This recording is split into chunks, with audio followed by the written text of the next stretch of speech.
Should be live. What's up, guys? Today I'm here with currently one half of the Spicy Boys TV. The second half might be showing up a little bit later. How are you doing today, Ernie? What's going on? What's going on? Hello. What's going on, bro? Everything's beautiful. Happy to be here. Waiting on Jake Smith. Talk about a little bit about the hobby with you. We were chopping Yeah, it up before we started the pod already, and it's crazy, bro. It's crazy how many things we have in common, like as far as collecting and flipping and everything. yeah. And I guess even being a YouTuber now that we're trying to do the YouTube thing. So, what's up with you, man? How's your day? How you doing? Well, before we hop in, let the people know I've been doing the shout outs up front so that people know where to find you guys. Okay. Where is the podcast at? Where can people find you on like Instagram to support you? Any of that stuff. Shout yourself out before we Yeah, man. jump Yeah. in. So our YouTube is SpicyBoisTV. And then you can follow me on Instagram, Card Creator, and you can follow Jake Smith at Minty Mountain. We also have a Discord if you want, Java, throw it in the chat for your viewers. Our Discord's pretty much just like a flipper Discord. Like we're mostly just in there talking about like buying and selling and LOL the market and stuff like that. And it's cool. It's like a cool little space. It's one of the most, I guess, one of the things I'm most proud of making is that Discord. There's a lot of really cool people in there. Um, I think you're in there, right? You're in the Yeah. Discord, Java. Yeah. So yeah, it's funny. We're trolling and stuff, but we also get to it. We're trying to win. Yeah, But yeah, you guys always seem to have a good time. You're always in voice chat, hanging out and chilling, and yeah, it seems like a hot spot to be. So a lot of my viewers probably don't know you guys. They definitely should. You guys should check out Spicy Boys because you guys do Joker Hour, which is basically I feel like it's random. Do you guys go live on a particular day, or are you just like, yep, we've oh got no, an it's hour, super let's do random. it. Yeah. No, it's super random, dude. It's tough, bro. It's tough to find the time. And then sometimes, like we feel like there's nothing to talk about, and then we get in our own heads about making the content and stuff. But like it's just Makes I don't sense. know. For me now with podcasts, I just like have to be in a good mood. And if I'm in a good mood, it's good. Yeah. Like me and Jake Smith are just having fun. And I don't know. I felt like for a period there, we were like, what are we gonna talk about? And it became very not scripted, but like we thought we needed that structure. And it just kind of made it so that we weren't having a conversation Yeah. like a real conversation. So we're kind of like, let's just have fun with it. We'll go on there, we'll make fun of Dan, we'll talk about the hobby, like, we'll chill whatever we're trying to sell that week and like keep it moving, Yeah. like And they're all basically around an hour long. yeah. And you guys just get to it and you banter a lot. I like it because it's just two friends like talking shit and hanging out talking Pokemon, which is kind of Right. lost. I feel like you said, everything's kind of corporatized, structured, all that stuff. And you guys are just like, no, we're just gonna banter for an hour and screw it, And that Dude, everything's so corporate. Everybody's a business. Everybody's, shining cards and collectibles. It's like, bro, you're Ray. Stop it. But yeah. So tell us a little bit about Ernie. What's the history on Pokemon and Ernie, and when did you get into it? Did you pop out and come back in? How did that all happen for you? okay, yeah. So I mean, I kind of hate Genesis stories, so I'll like super, super quickly Yeah, we kind can of go through catch. quick. Yeah, just to catch you guys up. Basically, I've been in the hobby for like around 4 years, like coming on to my fourth year. I think I've been like flipping more seriously the last 2 years. I think the first 2 years I was just like collecting and exploring and on Bulbapedia and like in the Discords and like, you know what I mean? Just kind of trying to figure out what it was Yeah. that I wanted to do. But then after the first boom, right, I saw all the money people made, dude. So I'm like, I need to learn, like, and that was also why I joined different Patreons and like followed you and followed other pillars or whatever you want to, so I could learn, right? Then I'm like, okay, I think I could flip. Like, I think I get it. You buy the card, you pre-grade it, you send it in. Like, how hard could it be? You buy collections, whatever. And then I was like, I was super successful. The first year I did really well. Like I surprised myself. I'm like, what the? I'm like, dude, I'm making more than at my regular job. And I have a good job. Like I have I love Mhm. my job. So I was like, damn, there's a lot of opportunity in Pokemon. you know, like I'm gonna be honest, when I was a kid, I didn't even have Pokemon. I collected Yu-Gi-Oh like in late high school a little bit before I went to college. Like cards were not a huge part of my life, but I always really liked them. Like I Mm. always like, you know, had that connection to collecting and shit like that, right? So to me, this whole thing was really nice because I got to connect my childhood. I got to see all these Pokemon cards that I never got a chance to see as a kid and like understand like the lineage and the history. And then I got to make money doing it. So it was like a total win-win. And then on top of that, like just meeting the community and the homies and shit. And like I didn't know Jake Smith before Pokemon. I didn't know, you know, Colson and stuff. So it's been a really positive thing in my life so far. Um, That's awesome. whether or not I continue doing it, that depends on other things. But as of right now, I'm super happy that I joined like the hobby, and it's been positive, bro. I've learned a lot. I mean, I feel like before Pokemon, I didn't know shit about like no financial nothing, like literally zero finance. Like I was like, I'm like, now things started making sense. And anyway, yeah.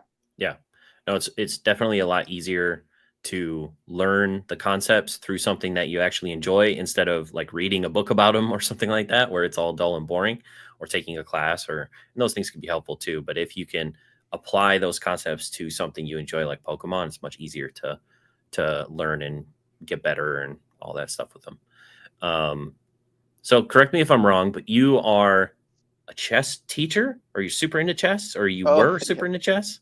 yeah. So that's my other job. So I teach people how to play chess, like mostly kids, like just the way. I mean, I just like working with kids. Um, and a lot and adults as well. Like I have adult students. We just Zoom, you know, Zoom call. I have a student in I have a student in where is it? Spain, and it's kind of difficult because like I'm not used to teaching chess in Spanish, even though I Hmm. speak Spanish. Like I just don't have like the same because I, you know, I learned it in English, but it's still a language itself, like chess. So I'm able to teach them, but it's just funny how like that's become challenging. And but most of my yeah, most of my life I was just teaching chess, bro, since I was 17. Yeah. Did you play chess early on? Like, were you really into it? Did you do tournaments? Like, did you? Yeah. Yeah, like it was weird for me because I really like I'm very obsessive with things. And the same with the hobby. Like when I got into it, I was consuming all the content, watching all the podcasts, you know.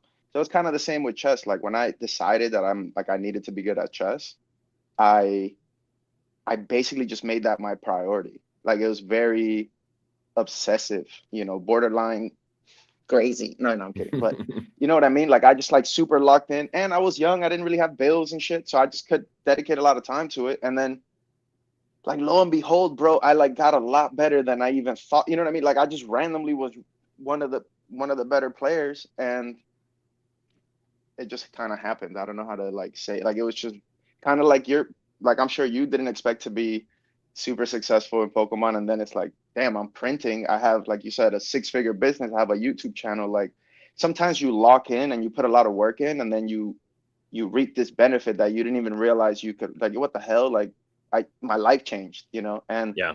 and that was when I was 17. So like honestly, bro, like it's been like 15 years since I've been teaching. Like think about how many students and how many lives and how many families and like I had kids that I taught at second grade that are 22 now.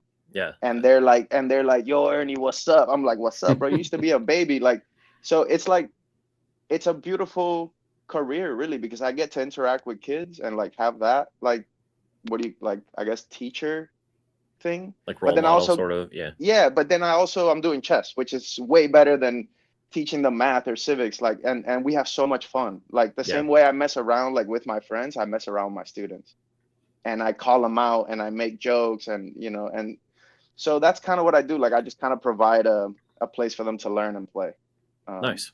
yeah. Yeah, that's awesome.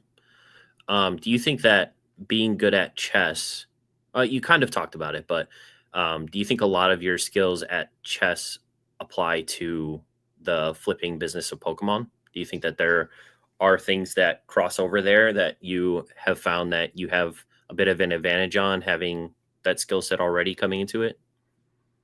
No, that's a good question. I two came to mind right away. One of them is more related to the community. Like I saw in the chess community that the best players didn't work together. There was like a crab in a barrel mentality where it's like I'm better than you, like I'm gonna beat you at the tournament. When it was like I hated that. I'm like, bro, you're good, I'm good. Like let's sit down and study. Like let's, you know what I mean? Let's like why wouldn't we work together? Like that doesn't make any sense. It's like people's ego got in the way of cooperation. And I Mm. really and I didn't bring that into this like when I came into this hobby, I knew right away I have to listen to reason. I have to listen to the people that know better. I can't just think I'm the guy. I'm not the guy. I'm new.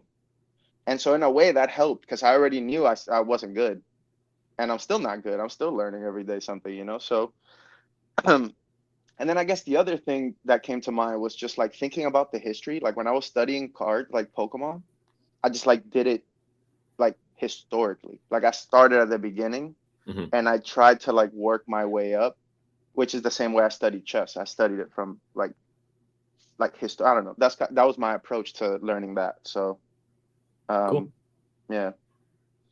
Yeah, that's It awesome. it's similar, but it's different. I don't know, man. I feel like Pokemon is a lot more like poker. It's like you place your bet, right? You buy your Misty, you grade it, and you put your whatever, your $1,000 bet, and then you get a return on investment. You know, you get something back. Like it's chess, there's a lot of control. I feel like in the hobby, you kind of just place your bet, Mm. and it's more like calculated risk. Yeah. Chess is jujitsu. Chess is I'm gonna beat you every time. Once I grab you, you're done. Right. The hobby's not really like that. You can make a great play and then sell too early. Or like you could be super right about something and then not have you can't hold it. It sucks, you know? It's like you're kind of stuck with your bankroll and your time and your debt and it's like this whole moving thing. You know what I mean? Like Yeah. Yeah. So you're saying basically chess is more skill based, and a lot of stuff in Pokemon is more like gambling, essentially, like a gamble. Like you what can have the concepts down and apply them, but at the end of the day, like maybe the card doesn't get the right grade you want. And then you're not winning 100%. as much as you thought. Yeah. Yeah.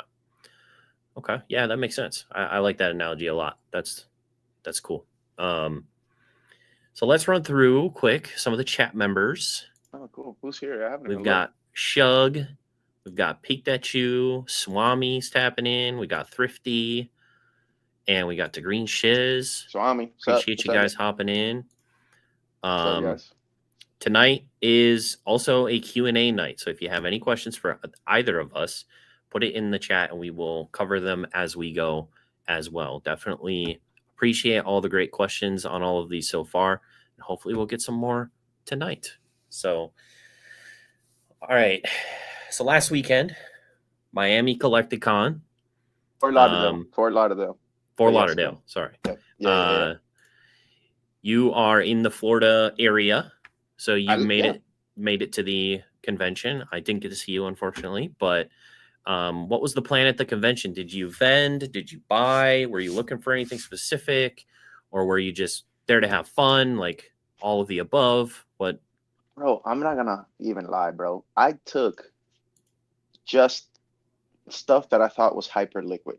I Mm. did not bring that much raw. Like I brought some raw, but it was like the new set, you know, like ungradables from the new set, but not even like I bought like I, don't know, I brought like 3K in tens, let's say. And my plan was just to go in there, catch up with the homies, take a picture with Mason and Thrifty, sell the cards, or ideally trade into some vintage. Because like Mm. I kind of had a feeling like vintage was booming, and like obviously now we know it's booming. And and I also would feel like PSA's been grading really harshly, dude. So I was kind of looking for vintage nines. Mm. I'm like, let me go find some new cert vintage nines and trade for modern tens that are stupid overvalued. So I was thinking like I'll probably get like a mysterious mountain hollow for like an evolution CGC 10. It's like, yeah, I'll take that trade. You know what I mean? Stuff like that. So Yeah. I was kind of like on that. And me and Colson were walking around, we were looking, but it's tough because you don't want to buy raw from the people that have graded. That's just a waste of time. Yeah. And then in a way, like this sounds maybe a little dark, but like one of the good things about the con is like you run into inexperienced people that they don't know what they have. But like the vendors are not inexperienced, dog. They're vending. Yeah. Yeah. They pretty much, and it's like I looked at the whole combo. It was 900 tables. I probably covered 300, and I only found one unlimited E series cards, which is what I like. I only found one, and it was a 9, and it was Mm. fucked. It was like Oh, super this. So I'm like, so me and Colson are just like, yeah, this is getting insane. Um, but no, the real reason I went was to chill with the homies, bro. All my homies were in town. Like yeah. Squeaks was in town because they launched Metasu, and like Radar was there, and Mason was there, and like all the homies were. Weedle was there, so like I just went to chill. I was like just vibing. I was sipping high noons by the pool and talking to Erica Schroeder and shit. She was mad cool, and Nice. we were just vibing, bro. But then randomly when we got to the con, it's like your con brain kicks in, and you're like, oh yeah, like I could like money. It's yeah, I don't know. Yeah. Like it was hard to turn it off when we got in. I like the idea. It's unfortunate that it didn't work out, but the whole idea of, you know, I know Dan will say consistently inconsistent, and they're not actually grading harsher, but people are getting slammed right now on vintage, especially English, and the idea of picking up maybe some really clean looking nines that are maybe too harshly graded. Yeah, that's an interesting that's a yeah, that's interesting. Um, yeah. I mean, bro, like it's insane. Like I actually sent, like I sent. I'm not gonna spill the play, but I sent an English card. I sent 15 of them. Okay, I got 3 10s. That's a I rough go. percentage. I'm like, Yeah. Colson's like, bro, are you old? Like, do your eyes work? Like, do you know how to pre-grade? I'm like, bro, I promise, I know how to pre-grade. I got 3 out of, bro. That's insane. Bro. I'm cracking. Obviously, I'm cracking, but it's Yeah. just, it's so annoying that we don't have a consistent grading company. It's like pick a side, bro. Like if you're just gonna give everyone 10s, do that, and like I'll sub to you. Yeah. But like once you start trying to actually do a good job, it just ruins the game for the flippers. Like just give me the 10, bro. Like, stop, bro. It is hard to stay like if the scales are constantly fluctuating, it's another thing that you have to constantly like figure out yourself from the pre-grading perspective of like, and then it becomes, does it even make sense? If I'm going to get 20% nines, does it even make sense? Like, should I send Uh, these to CGC and get the gem mint tens or, yeah, but then potential at a CGC, pristine or but CGC will randomly hit you with a bunch of 8.5s again, and you're like, the fuck's going on? Like, all I want the grading companies to do is play your position. Just stay consistent. Do the same. I don't care. Just like do it consistently so I can figure out the move. yeah, yeah. You know what I mean? Like PSA used to be free 10s. Free 10s. Literally, it's a joke. Hey, you want a 10? Yeah, I want a 10. Oh, you get a 10. You get a 10. Everybody get a fucking 10. Yeah. Right? I'm not lying. Am I No, lying? yeah, no, PSA yeah. it was 95% 10 rate, bro. I'm talking about Japanese guys. I'm not Oh, yeah, yeah. English. I'm talking about me and Java do Japanese, right? Cool. Then CGC is like, okay, I want to compete with you guys by giving everybody super harsh grades. How does that make sense? Like, it's not gonna work. Like people anyway, I don't know. I'm ranting, but Well, it's just on the CGC side, I think we're past the super harsh grade thing. But if you get stuck with a gem mint 10 on the CGC side, it's going to sell for less or yes. around the same probably as a PSA 9. So Yeah. But we do have a question from Greeny here. We have, Let's go. are you still Greeny. grading with Beckett? If so, why? Actually, let me read the question. Greeny says, you still grading with Becky piece of shit? If so, why? Greeny, Becky is for rich men who don't care about 9.5s. Okay. When you're truly rich, you just figure it out. You put it in your 9.5 box and then you flex your black labels on Instagram. And then you lead that into your consignment. Think your consignment platform. Maybe for sealed. I don't know. My point is, Becky is not for the flippers. Becky is for dudes that live in Australia and rich dudes that want the ultimate flex. That's it. If you don't live in Australia, why are you sending to Becky? I don't get it. Like, there's better options. So yeah, I've only done Beckett a couple times, and my last sub, I'm trying to think. I probably have 50 cards in total of my last like 2 Beckett subs, and 5 of the 50 were mislabeled. They had the wrong labels. I have a that's black dark. label that has a gold pristine label. Bro, that's because they fucking didn't crazy. because they didn't give me a black one. Oh, it's garbage. And Um, bro, they charge you up front. Like, what the hell? Why? yeah. Why are you taking my money for 3 months? I'm super all set, bro. Like, what? No, no, no. I'm good, bro. But But if you hit, I was gonna say, if you hit I though, mean, you hit I hit, with I that hit. Charizard. That's insane, dude. That was pretty fire. Bro, that was insane. You know what's so funny about that? I had that Charizard. So basically, I black labeled this English Charizard. It's like a $7 card or something. And it was so random, you know, you just send shit to Beckett, you just don't even think about it, like, and you know you're gonna lose money and your friends laugh at you, but that one time, so then, so basically when that happened, I actually listed it on eBay for like 1100, bro, for months, and it didn't sell.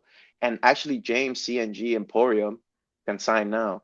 He messaged me, he goes, Ernie, you don't like money? I go, what are you talking about? He goes, just auction it on CNG.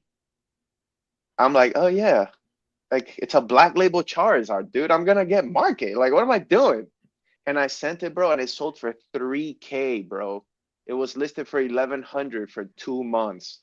I said the hobby is alive. I could not believe it. And And that because was of CNG, before everything had that was exploded. That was before. Oh months yeah. ago. Oh yeah, it Yeah. was a hold. It was a hold. I mean, fuck me, But I mean, still, it but was bro, that's a crazy, yeah, turnaround. bro, I netted 28.50. Yeah. That was nuts. It's a $7 card. Like it was like a $60 10. Like that blew my mind. I'm like, what? Yeah. Actually, I'm not gonna lie, you guys. That broke me. That black label sale broke me for like 2 months. Like I just couldn't flip for 10% or 20% anymore. Like I was so bored. Like it was like my tens were selling, and I'm like, $30. Who cares? Yeah. Like it broke me, dude. You know, it's actually like, you know, people win the lottery and they lose their mind. It's like it was, yeah. That shit was crazy, bro. Hard to go back to To the the small time grind, when you hit the big one. Yeah. you know, but Yeah.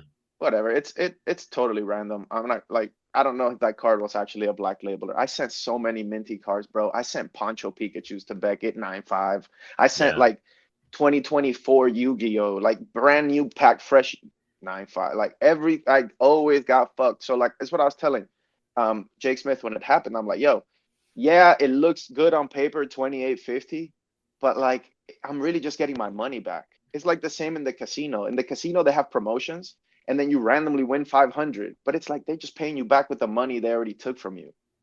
You get me? Like you're not Yeah. actually making the money. Like so, if I did 10 subs and brick 9 of them, and then one time, is it Yeah. really good, or is it That's why Becky piece of shit is the moniker. Yeah, it's definitely the biggest gamble Yeah. for the grading company for sure. Because most other grades, I have had decent luck at pristine 10 selling for more than a PSA 10, so there is that as well. But even that's, yeah, I don't know. I probably won't be sending there anytime soon. I think we were talking about wanting a consistent grading company, and Spat came in and asked, "Has Ern heard of tag grading?" Oh man. Oh no, dude. Yeah, I heard about it. I have. Unfortunately, yeah, I have. I don't know, man. I'm not opposed to anything, bro. I used to be way more close-minded, you know. I don't care anymore, bro. I don't Yeah, really care. I know I want my PC to be PSA. That's yeah, just what I want. I mean, I love CGC slabs, but like I just don't believe in it, you know. And gotcha. then Beckett is just to me like Beckett is so absurd to me, bro. You know. It's like, Yeah, and then the graded card review and then all that shit. Like, I don't know. It just feels unstable. I feel like PSA is gonna be good yeah, for a while. So I don't see PSA. I mean, PSA is expanding now, right? They're in Japan, they're in Europe. Like if PSA is Coca-Cola, but that's just my opinion. I mean, yeah, obviously doesn't matter because sometimes I even think keeping the card raw actually makes sense. Like I used to think people were so dusted Java, but now I'm like, you know what, bro? After all the bullshit we've seen and after how much misgraded and like, bro, we've seen slabs that like randomly start cracking and then the card is damaged. It's like, why are we putting this shit in plastic to begin? Obviously, it's crazy to be telling you this because that's all we do. yeah, But actually, like the people that have a binder are not that dusted. If it's minty, it'll be fine and you're good and who cares? yeah, You yeah. know, so I don't know, bro. Well, someone else is here. What up, Jake? Uh-oh. How's Uh-oh. it going? It's Man. me. I know y'all have been waiting this Let's whole go. time for me to arrive. But I've been dealing with China, Japan. Everyone's mad, even though we're gonna win. Hit that like button for Smith, dude. Now, this is one half of the Spicy Boys I have met. Yes. We met in Chicago last year, and it was a very fun little house party we had at the Airbnb. It was And fun. Whoa. No Ernie though, you know. No Ernie, true. I obviously Nah. offered to pay for his whole trip. No big deal. Food included, at least 5 IPAs included, but no Ernie. But I know, dude. My bad, dude. Oof. That's Okay. on me. I got you though.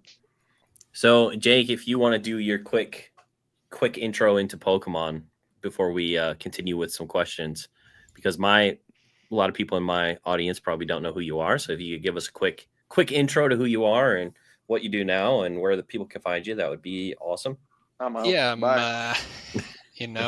I'm Minty Mountain on Instagram. Got in with probably you too, Java. All the jokers that we all Jokers. seem to know all got in 2020, 2021. So Mhm. just dusted opening packs at Walgreens on my days off, and then turned it into a business once I had way too Yeah, much it's a shit in really- my closet. So Is it really a business though? no, it's it may be like in a past tense sort of way. At this point, it's like an apprenticeship.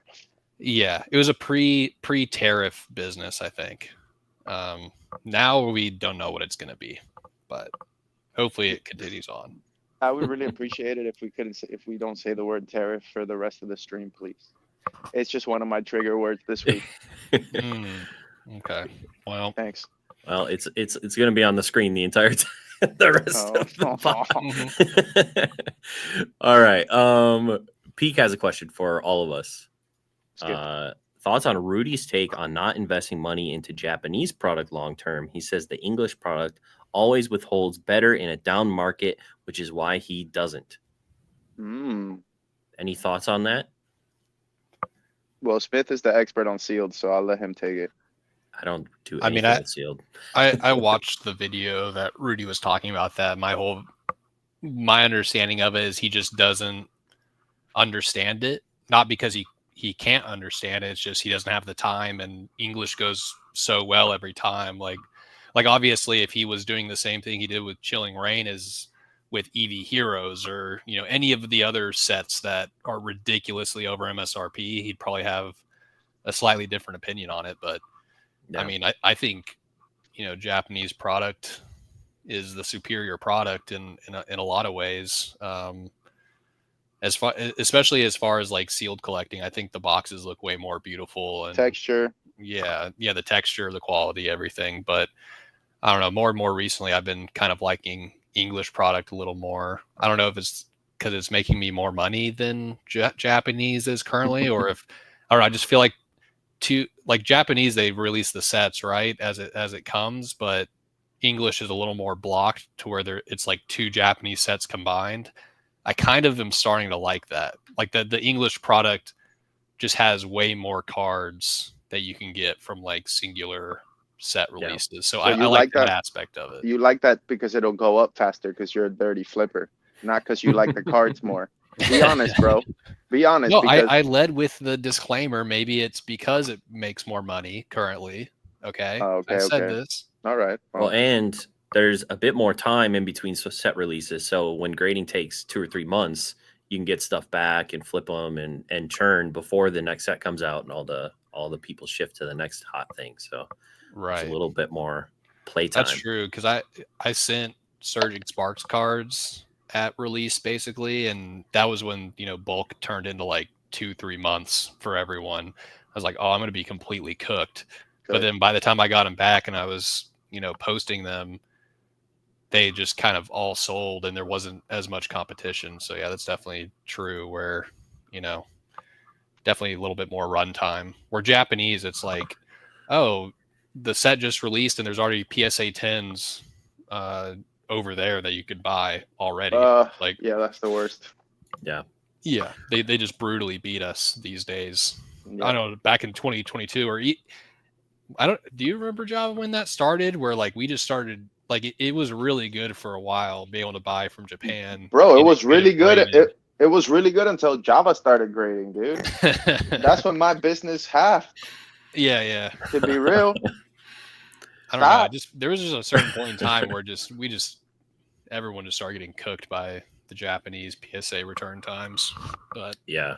not great.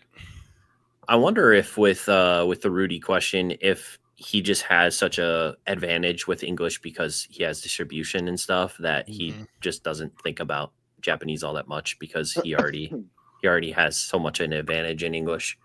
Probably, yeah. Yeah. That makes sense. But yeah, it sounds like a take from someone who hasn't done a lot in Japanese Pokemon. But well, it's just a higher barrier to entry too. yeah, Like I used to think everyone thinking like, oh, I don't like Japanese cards because I can't read them. Like I always thought that was like a dumb argument. it is. And it is, but also in reality, it's like I have my rights. the fact you can't read them and the fact that you may have to do some translation to buy or find what you even want to buy. That's such a barrier to entry, even though it's really low to us. It's a barrier to entry Yeah, because that we're the really average smart. Pokemon consumer just can't be bothered with. So yeah. I mean, 95% of people who touch a Pokemon card are collecting it because the art is cool. And so the whole idea that like I can't read this, it has always seemed kind of foolish to me. Unless you're a player, but that is such a small percentage of people touching Pokemon cards that it's just Also, Japanese is the original, bro. Like I could stop right there. Like we're That's done true. right there. Like that is true. You know, but you know, respect to all my English people. Salute. Have a great day. I don't care. Do your thing. I mean, like honestly, like I don't know why I just randomly thought of this, but like the most dusted buys I can possibly think of is like buying a low pop English level X or like EX card for thousands and thousands of dollars when like the original Japanese one is like $80 in a 10. Like that type of stuff. I've just never understood that. Like I guess I get, you know, you want it is the flex, you know, just buying any $4,000 card, it's easy to flex that, but oof, the value just does not seem there to me. It's like painful to watch those purchases. Yeah. The fact that you can buy like PSA 9 prime cards of popular Pokemon for like $50 on auction in Japanese is just like sickening to me. I felt like I just need to start buying those because those are sickeningly cheap for how many there are. I'm so crazy that I'm looking at DP era hollows, like stuff that it used to be pretty easy to find. Now it's just like kind of difficult to find them in good condition. Like the Giratinas or the Cynthia's Garchomps, like stuff like that, where it's still under $100 in a 10, and I can't find them. And you know, the Altart is, I mean, the Altart's going to be an Altart, like it's cool, but just the value of finding something that's 15 years old in mint condition for 1/4 or 1/3 of the price of the raw of the newest Altart is like, I don't know, it's gotten me thinking recently. Where I'm just like, the value seems like it's there, but not a full art, not textured, not an you guys are boom. So you guys are dusted, bro. Obviously. If it's cheap, it's because people don't like it, so you shouldn't like it. True. What's the point of liking something that other people don't like? What do you think about it? Yeah.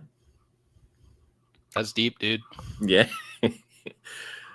But I can't flex on Instagram if no one else likes the picture I post. Like, exactly. Yeah. So like let's say you show an uncut sheet to your mom. She don't know what that is. She's like, get that off the wall. Like, that's ugly. You know what I'm saying? But if you show it to a hobbyist, they start making offers and trying to trade you for shit. Yeah. So, I don't know. Yeah. Greenie has a question for everybody. Okay. Biggest sale you would undo if you could. So something you sold that you wish you could have back. Hey, what a hurtful question, bro. Yeah, that's really painful, dude. Skip, bro. Ask a happy question, please. Well, we have nope, the next one's a negative question too.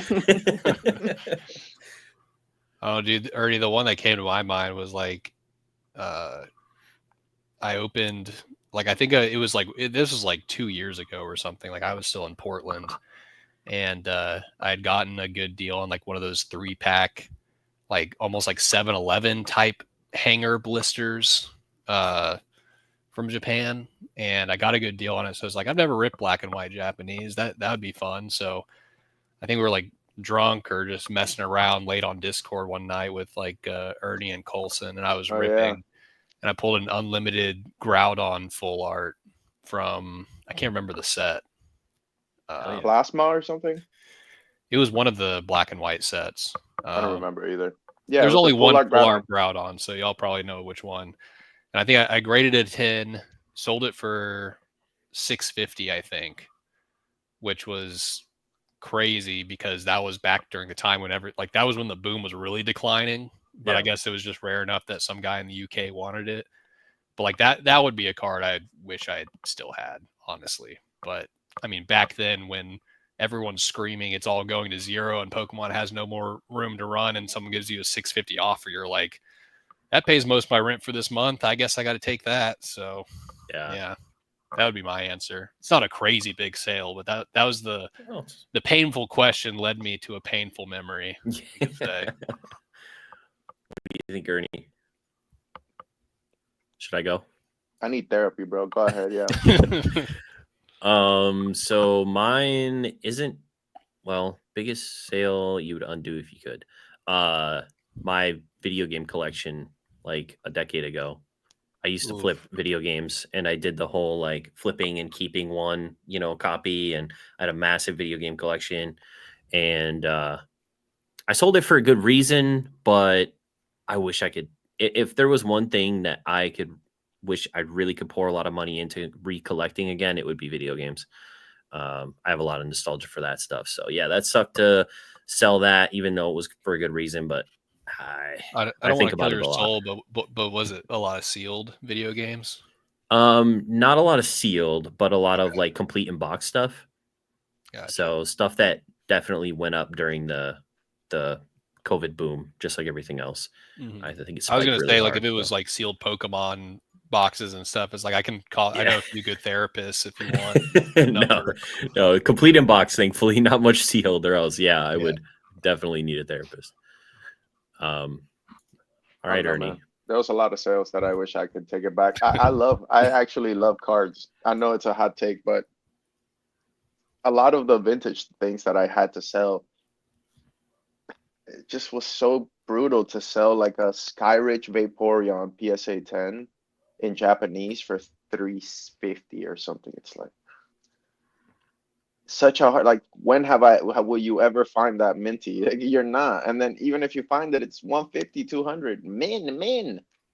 So it just didn't feel like it was worth selling. But then it's like, it was hell. It was the dark time of the hobby. And $350, like Jake said, $350 is a lot of grading fees, and it's a lot of shipping and a lot of shit. So it just had to go. I sold so many PSA 10 E-Series. Like, one that really haunts me, I sold, and it's not even a big card, but just the price just will haunt me forever. I sold Nidoking E-Series Unlimited 10 for $125. The Town on No Map one, right? Town on No Map, Nidoking. 120, bro, 125. Yeah.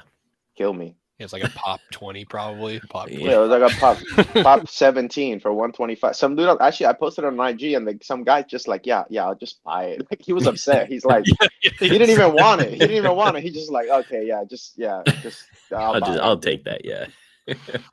But I mean, yeah, I sold you a limited Hypno for 125. Snake, you. Yeah, I still have that.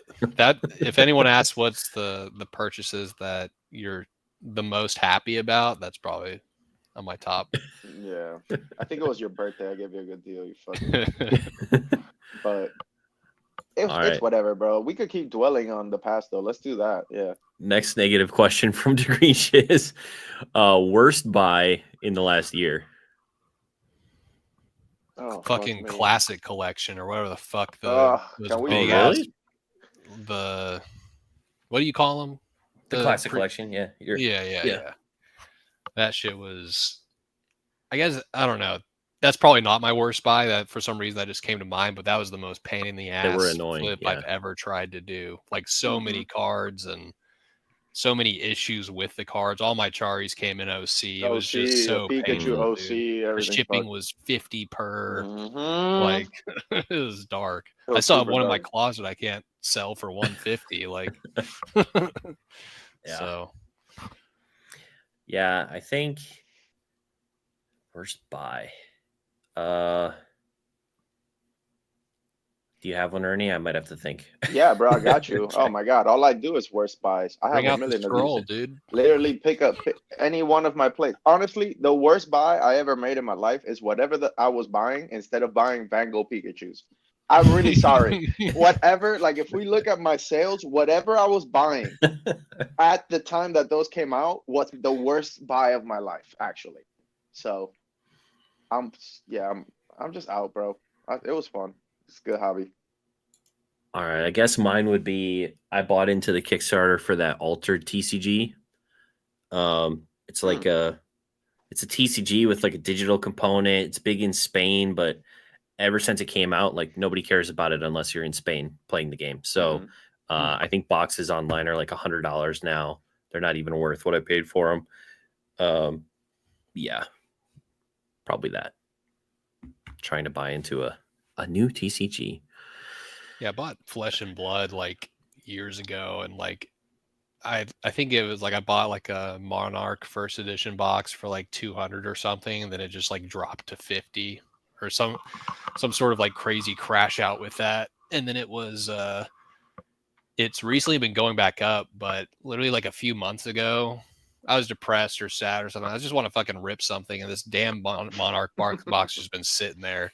I open it, there's fucking nothing in it, obviously, like one of the worst cold foils you could pull. And then it was still on my eBay, and the day after I ripped it, someone offered me 150 for the box. So we should just stay on this topic. I'm starting to remember some like really good ones. Yo, dude, I had some really bad ones. Yeah, bro.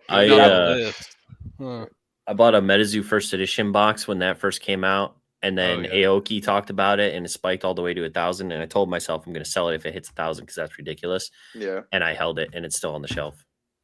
How much is it now? $100. I don't know if that. Oh, let's rip it, bro. I'll buy it. Come on, fuck it. Let's just get the bad voodoo out, bro. I should have sold that so bad. I think I had 2 first edition boxes when they spiked to 1,000, but that was still when I was like really new, didn't really understand what the market. I thought it was going to keep going up and up, like it's just a brand new person in crypto.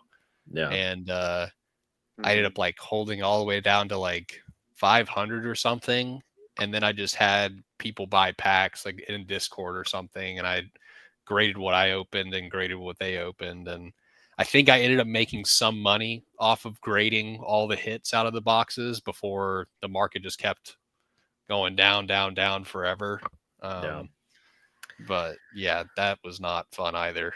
Just thinking back and seeing the $1,000 sales, I'm like, I'm such an idiot for not selling those boxes at that price. So yeah, right there with you, dude. Yeah. The first Metazu, so many great memories. Such a great product, great people. I will say, and I'm sure Ernie got to see the new stuff at the show. I think it looks pretty nice. I'm not used to the Magic card stock. It's very thin compared to Pokemon, so it feels a little, I guess, just thin. But I think the cards actually look pretty sick. Yeah, look at that. There's a nice box. I don't know.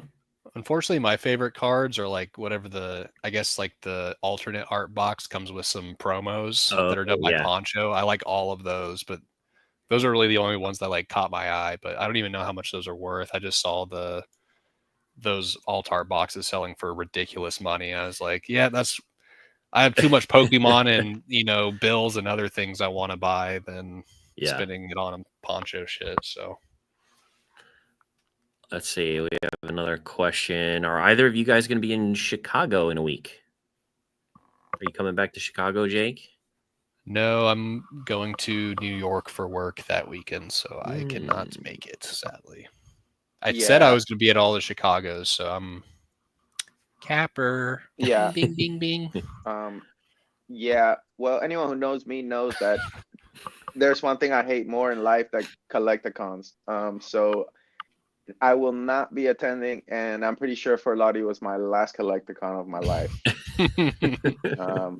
I'm all set, bro. Y'all can have the collecticon, bro. I needed like 3 days to heal, dude. And I had so much work like to catch up on, dude. And it was like I got back, I slept Monday, woke up Tuesday, super swamped. My legs don't work. I'm sleepy. I'm taking midday naps like I'm a grandpa. Y'all got it, bro. Y'all are good. Y'all could go to the con and sell for your little 15. I'm good, dude. eBay's the homie. Dude, how did you not walk out of there with COVID? That's Like, isn't another that the dude. first convention you've been at where you haven't been sick? Through the grace of Allah, I did not get COVID, dude. But that's the only win. Literally the only win. I did sell out, no flex. But it was a lot of work, bro. And my legs, and I'm good, bro. I'm good. I'll just pay eBay. I'm straight. Yeah. You know. Yep. eBay does the work. I like it. I'm trying to figure out. Hold on, Java. Stop right there. Yep. Wait. What up? What about you, bro? I feel like people come on here and they don't ask about how you're doing. And you just interview people, but nobody cares about Java. And I'm trying to figure out what's going on, bro. Like what are you trying to do in the next like couple years and shit? Like what's your plan, dude? Are you streaming? No. You're not a pack ripper. I partner with Chef and I send him all my like singles and stuff, and he sells a lot of my raw on his stream. So I kind of fuel his operation. That's great. Help fuel his operation. Yeah, Chef is the man, bro. That's good. That's a great plug right there. Yeah. Yeah, he does a good job for sure. And in terms of goals, I mean, this year is more about like kind of personal finance stuff. So I want to be debt free by May. So next month, which I'm on track for. That's great. Yeah, congrats, man. And then it's more like boring personal money stuff. I really wanted to focus on growing the flipping and everything this year, but it's been a lot more difficult since it's, I have 4 PSA subs that are 4 months in the cooker right now and have not come back yet.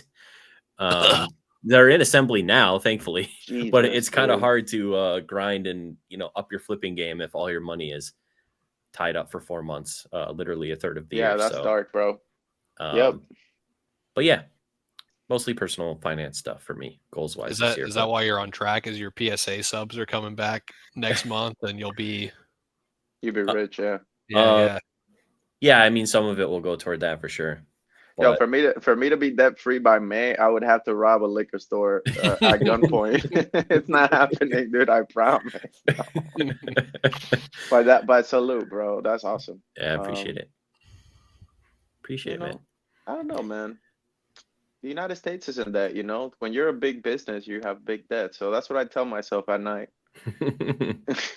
Well, I definitely put everything on a credit card. I just, I pay it off fairly quickly. But yeah, so I guess I do have business debt, like a rotating business debt, but personal debt, I want to erase all that if I can. That's good. Nah, yeah, I think I saw one of your streams and you were extremely like financially savvy. Like, so I'm not worried about you. You're good. Like, you know what you're doing. Thanks. I don't know, man. I'm just juiced for Team Rocket, bro. I think that Mewtwo is gonna get us out the hood. I really, really do. I'm just ready. I'm ready for the league. I'm ready. Let's go. I'm excited as well. It should be coming, probably next week? Because the set comes out. Does it come out next week or the week after? Soon. If I knew, I wouldn't tell you. Keep it close to the chest. Yeah, exactly. Trying to get those first buys, dude. There you go. But Jake, you're streaming, right? You started. I had some personal issues come up in the past, like family related over the past week. So I've been slowing down on that, but I have a friend that's been kind of, streaming every week, like her own stuff to keep the channel somewhat moving forward. But yeah, we were cooking with the no fees. And once the fees came through and, people started getting a little less hyped on Prismatic and, Prismatic packs ending for like $8-9 at auction the way I was doing it. Kind of slowed me down a little bit, but I don't know. It's definitely a commitment to get it on there and try to entertain people for, however long you decide to do it. But I mean, I've had a few streams go for like 6 hour plus. So those are obviously the good streams, because if I'm streaming for 6 hours, it must be going well. But Yeah, I enjoy it, but I don't think I have the current bankroll for it to make sense. it was mostly pack rips, no like singles. Yeah, I think pack ripping is what I enjoy the most. That's like what I can show more personality with. Like just Gotcha. running singles is just super Rough. yawn. It's just like, here's the next one. Oh, and guess what? Here's another one. And it's like brutal. But Yeah, it's definitely more difficult to stay entertaining when you're just throwing single after single. But yeah, I think some people make it work. I feel like Chef is pretty entertaining with singles, and Beerski's pretty entertaining. They have those. Let me stop they you have those right there. personalities. Let me stop you right there. What's up? No. Okay, go on. Which one, Chef or Beerski? Let's just move on, bro. Because I'm trying to get bought out at Collecticon. I'm burning bridges, and I shouldn't be burning bridges. Oh man. Let's see. We've got it. Greenie's got another question for us. Bro, block Greenie, dude. This What is- are we buying? What this are we is a collecting, positive. dude? This is a positive one this all time. right, let's give him a chance. Best buy in the last year, besides cards that black labeled. Oh my God, you're on block. Dude, I bought a TV, and it was a good value, and it's Nice. really nice, bro. If you don't have a good TV at your house and you don't leave your house, you're making a mistake. Like, if you're a world traveler, cool. But if you're a hobbyist, get a TV, please. I promise. So True. Best Buy for me, yeah, super. And then it's funny, 'cause I was talking to Squeaks, and he goes, Ernie, you don't have a TV? I go, no. He goes, sell a card. I go, oh yeah. I'm like, oh yeah, I could just sell a fucking like a card. He's like, yeah, it's in a box, right? I'm like, yeah, sell it. Okay. Very true. Oh, I yeah. forget if it was this year or last year. I think it might have been this year. I sold a case of Pokemon Japanese 151, and because I wanted to buy a couch. I was like, oh, I want this really nice couch. Let me sell a case of Japanese 151 and then go buy the no. couch. So That now I was have a a really bad nice move. couch to watch TV in. yeah, I've tried sitting on a 151 case, and it's not good on the butt cheeks. It's a little hard. It's not as comfortable. Yeah. Yeah. Bro, you had a 151 case? Dude, you are Rudy. I don't know Oh, how y'all do that. Yeah, I still have one up there, but You I'm just- thinking about selling it because it's like $170 some a box or something right now. It's crazy. Oh, That's why says- people are tearing up my DMs locally. They have them like listed at 150 on the marketplace. I was like, oh, so y'all were bitching and complaining, lowballing me for 6 months, and Look at you who now. I am now. Yeah, for real. Tariffs came through just like I wanted. We're all winning, folks. Oh man. Bro, you said it again. Strike two. I don't know, man. I just don't see it. I don't see it, but hopefully I'm wrong. So do you have a best buy, Jake, Um, in the last year? A big win. yeah, probably just like going ham. I don't even know. I The mean, ones that that have collection. felt, the ones that I've here, I'll give you the one that I had the most aversion to and changed my outlook on things, and then it ended up winning for me. Was those goddamn Pokemon Center ETBs? People are crazy for those. So Yeah. I Yep. just kept seeing them go up every single time, and PK going, I was right, I was right, I was right, just over and PK. over in my head. And I was like, you know what? Maybe I should be right with him. And I started buying those even before this little boom, and I went super ham on prismatic Pokemon ETBs. I think I bought over probably 18 of them at around like 170 to 200 when they dropped, and I think those are like 350 now.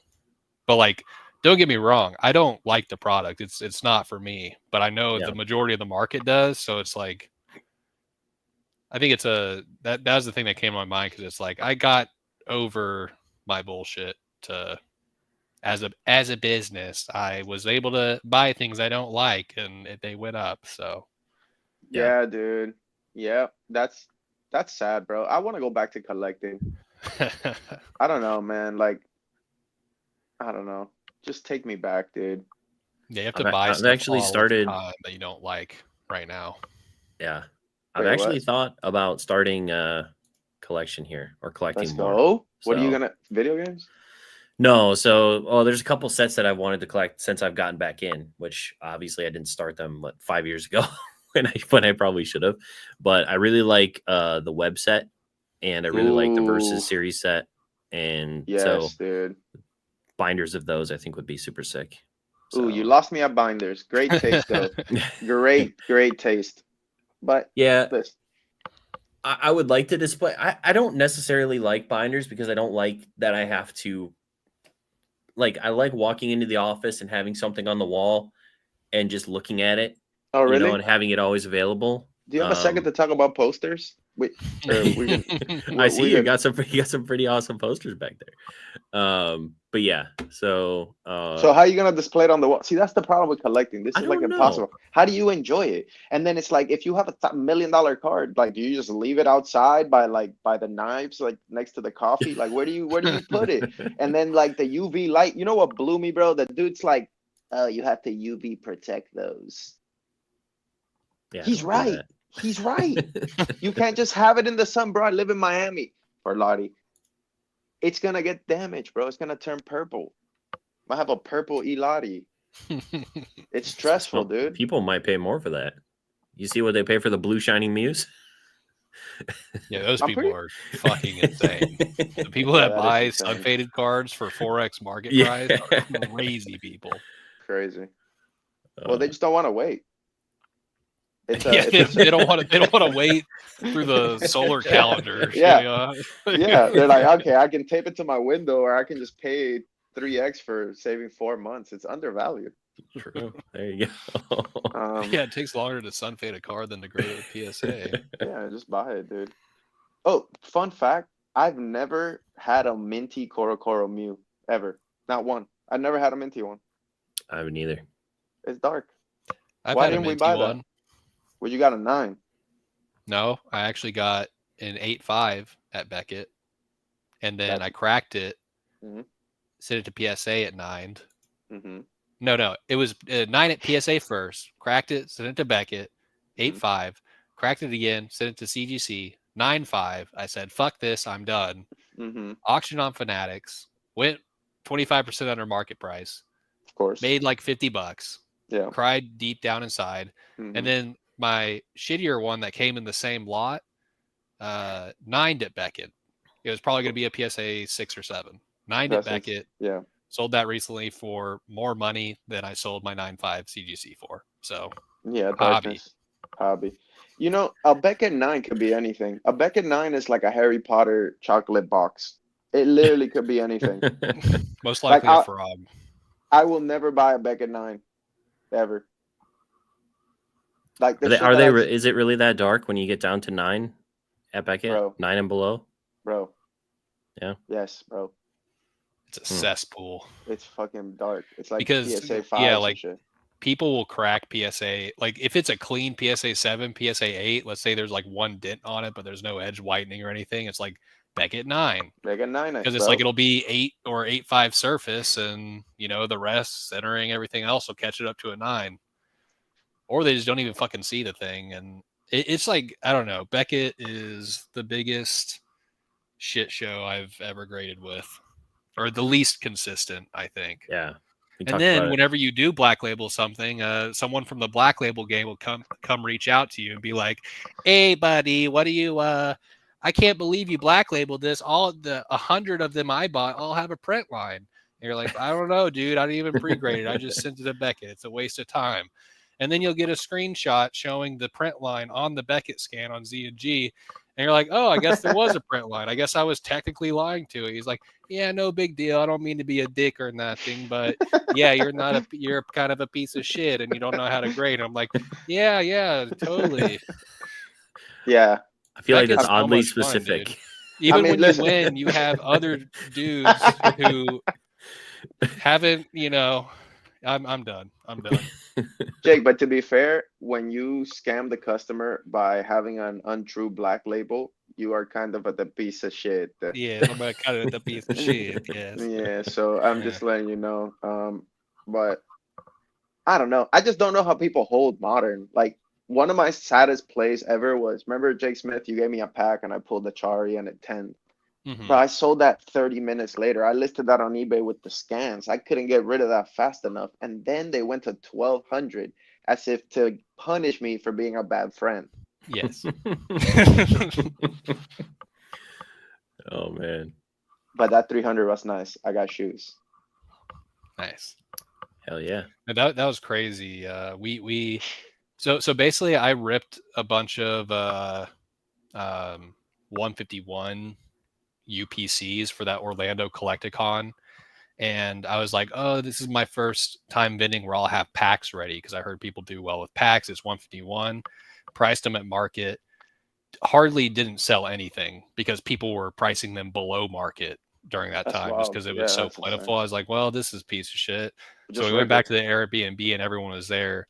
And I pulled out, I think, like a UPC worth of packs, like 18 or 16 packs or whatever it was, handed them all out. I think we got like 10 secret rares. Like we Crazy. pulled like the full art Damn. line. We pulled the Chari alt art, the gold Mew, the Arbok full, like so many full arts. It was Yeah. a good time. Hell yeah, that's sick. Yeah, we it was in Charlotte.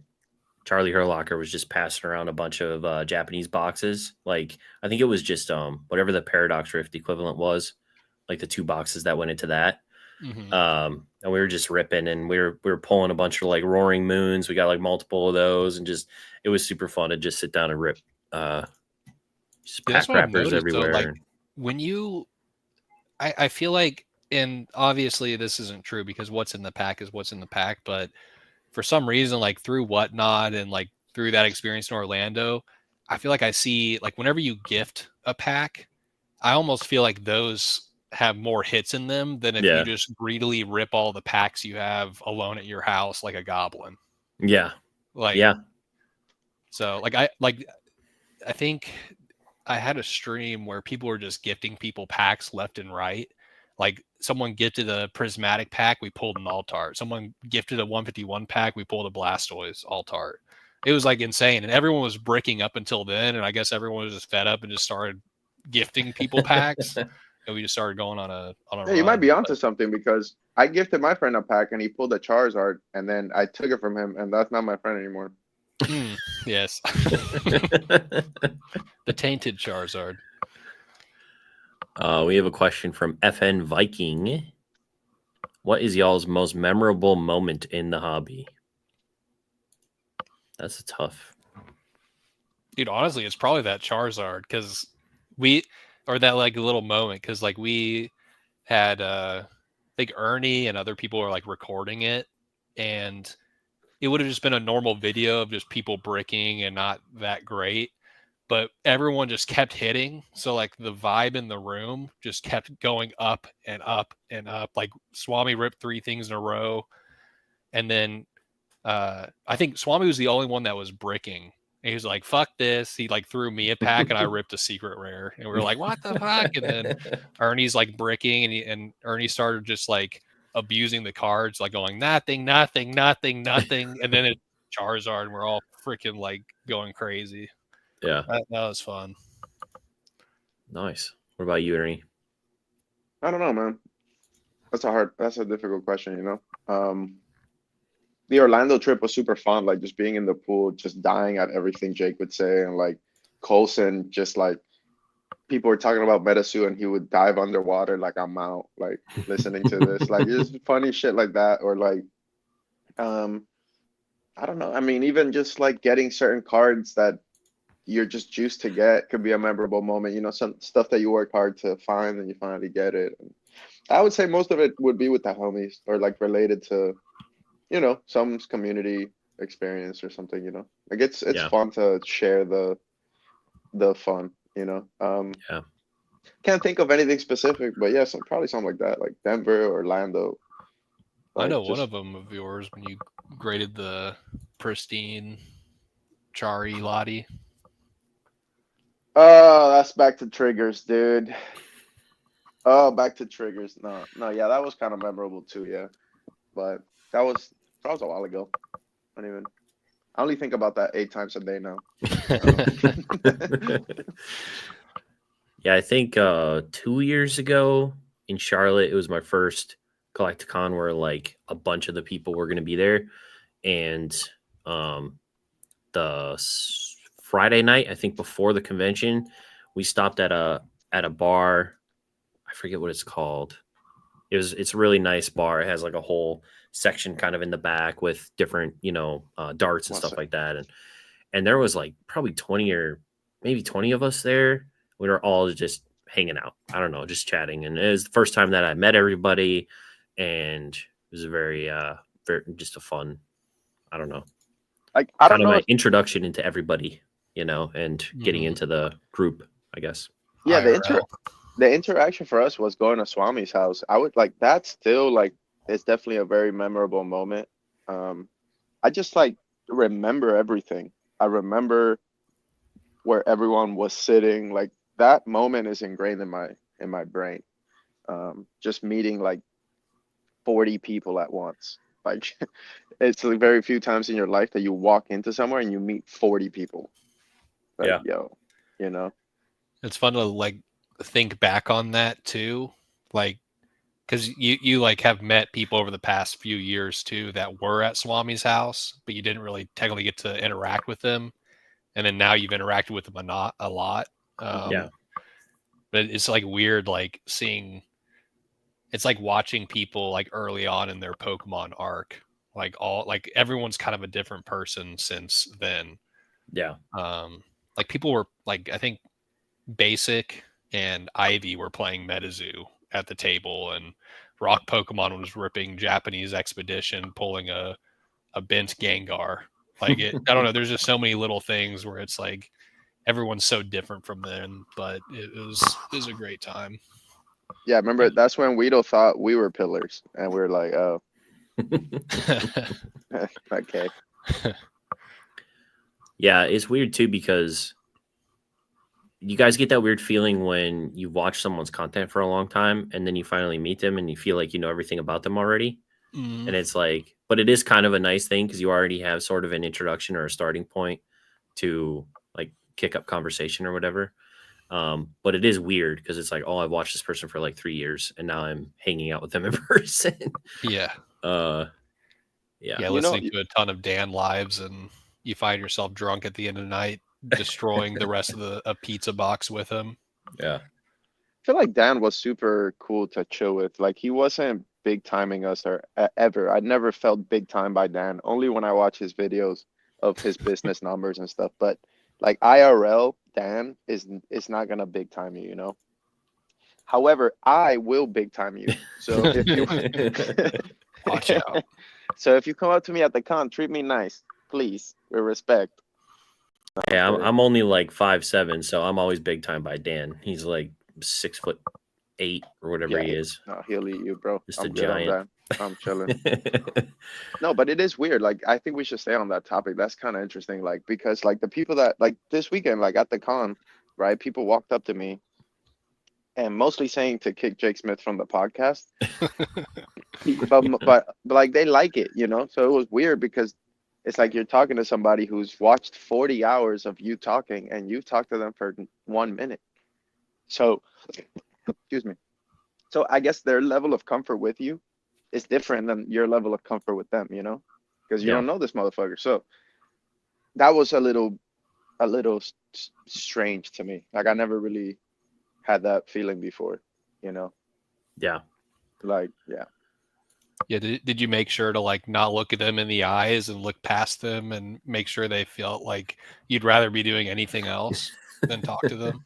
That's what I should have done, bro. I should have. I need to work on how to big time people, dude. Yeah, yeah. Yeah, it is weird.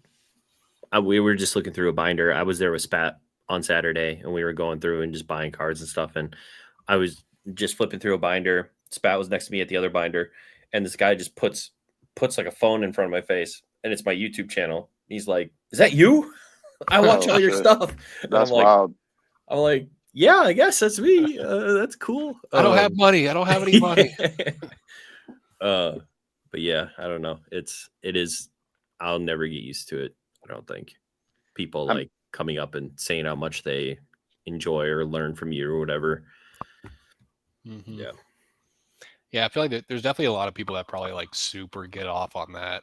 And I've definitely met people I've watched online where you can tell like the only reason they do content is to get glazed by people that watch them. That's why I do it. Yeah, no, we already went over that, but no, yeah, it's fun like hearing any type of positive reinforcement. But you know, dude, like I think, I mean, the conclusion where I'm at now is that you put yourself out there, right, on the internet, and you like 95% of the people watching, you'd never hear from them. And then like 4% are toxic, and then 1% is literally the salt of the earth, like the best people. Like isn't that true though? Like for every moron that's like DMing you and returning your shit and just being like, you know what I'm saying? For every moron, for every 100 morons, there's a Dan Catchamal, there's a Quilly, there's a Jake Smith. You get me? There's a Thrifty, and you find these like gem people. Yeah. So I'm okay dealing with these dummies as long as I keep farming the hobby for great people. You know what I mean? And Yeah. I'm good with that. Like that's kind of my approach to content now. It's just like I don't care about, like, I just want to find the green shiz. I want to find Chef. Like I want to find these people. You know what I mean? Yeah. Yeah. I feel like we've been super lucky with the people that show up to conventions and end up like just kind of joining the groups. And I don't feel like I've ever had a negative experience with anyone that's come to one of the house parties, or I don't know. It just, everyone seems to be so nice, but maybe we're still at that level where we're all just kind of hovering around like the same level of success and everything. And yeah, there's some people who are more like pillory, I guess, than That's the nicest thing anyone's ever said to me. but it's not like you know, there are YouTubers that have like millions of subscribers trying to fit in with us lowly people. Like we might have different experiences there, but it just is a super welcoming experience to just be able to hop in and chill. I mean, it's all relative, right? Because like I would rather talk to Rock Pokemon than Pat Flynn, me personally. Like, you know, but I even though Pat Flynn is obviously wildly successful and he's a great guy, I want to meet him too. But Rock is cool too. He's not like, maybe he's not hobby successful, but he's life successful. And like, you know, like, I don't know, man. I think everyone has like value. You can't just like measure people by their follower count. Like, Yeah. Rock doesn't even post because he's running a huge business. So it's like, I don't know. Like, I guess I don't look at people like that. Like, I just kind of like to hear their arguments, and if they chill. Like, some people just don't know how to hang too, bro. Like, they just can't hang. You know who could kind of hang that I was surprised? Legend of Luke. Legend of Luke was chilling. And he's a Christian boy from the Midwest. But he can hang. He wasn't awkward. He wasn't like, you know what I mean? He was one of the boys. He's a super nice guy. Yeah. He was down, bro. He was chilling. So I don't know. That's kind of like I go a lot off of character and like how comfortable people are in their own skin and how they make you feel comfortable and how helpful people are. I way rather focus on that than like, you know, you have followers and I could use you. It's like, that's never worked for me. Like I can't really like fake it, you know. I feel like a lot of times even the people that don't post are some of the more interesting ones because they have found some sort of different side of this Pokemon business. Whereas, you know, the people that post and have large followings, like, okay, they do modern investing, or okay, they do like entertaining content like Pat or Rev. But then there's people like Charlie, people like Squeaks. I mean, Squeaks doesn't really post anymore either. He's not on YouTube. A lot of people wouldn't know who he is, but Yeah. those people are just like, the wealth of knowledge in those types of people is just crazy. So having a conversation with them, yeah, that could definitely be a lot more illuminating for your own business than some other people, for sure. Yeah, bro. Squeaks is I mean, you can catch Squeaks in our Discord. He's there all the time making fun of us and stuff. But Squeaks just like he gets it right most of the times. You know what I mean? He just consistently getting it right and seeing things for what they are. And then he also has the bankroll, so he moves on shit. He's like, oh yeah, snap, like. So it's kind of cool. I don't know. I want to one day get to where Squeaks is, but Well, like what? I always like Squeaks too, just because like a lot of people just only like, I don't know, I don't want to say a lot of people, but people that are successful sometimes will not tell you, like they'll just only tell you about their wins and shit. And like Squeaks will actually use a specific example in the past where he fucked up or something fucking happened, and he's like, this is exactly what's happening right now, don't fuck up. So it's like Yeah. that type of talk will be infinitely more worth than any Patreon you can pay $50, $10 a month for, or whatever the fuck. Like, just like get yourself out there and actually talk to real people that do it, and not people that are just, you know, displaying that they're doing it just to get your monthly check. So yeah, definitely.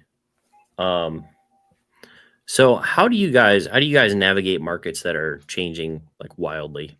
Like, how are you guys interacting with the business 6 months ago versus how you're interacting like January 1st on, when everything was popping off?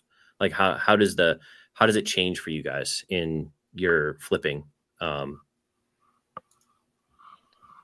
Dude, I was balls to the wall January 1st, 2025. Balls to the wall, all in, line of credit, Robinhood credit card, all in, and all my money cards. And I think it was the right move. I don't regret it.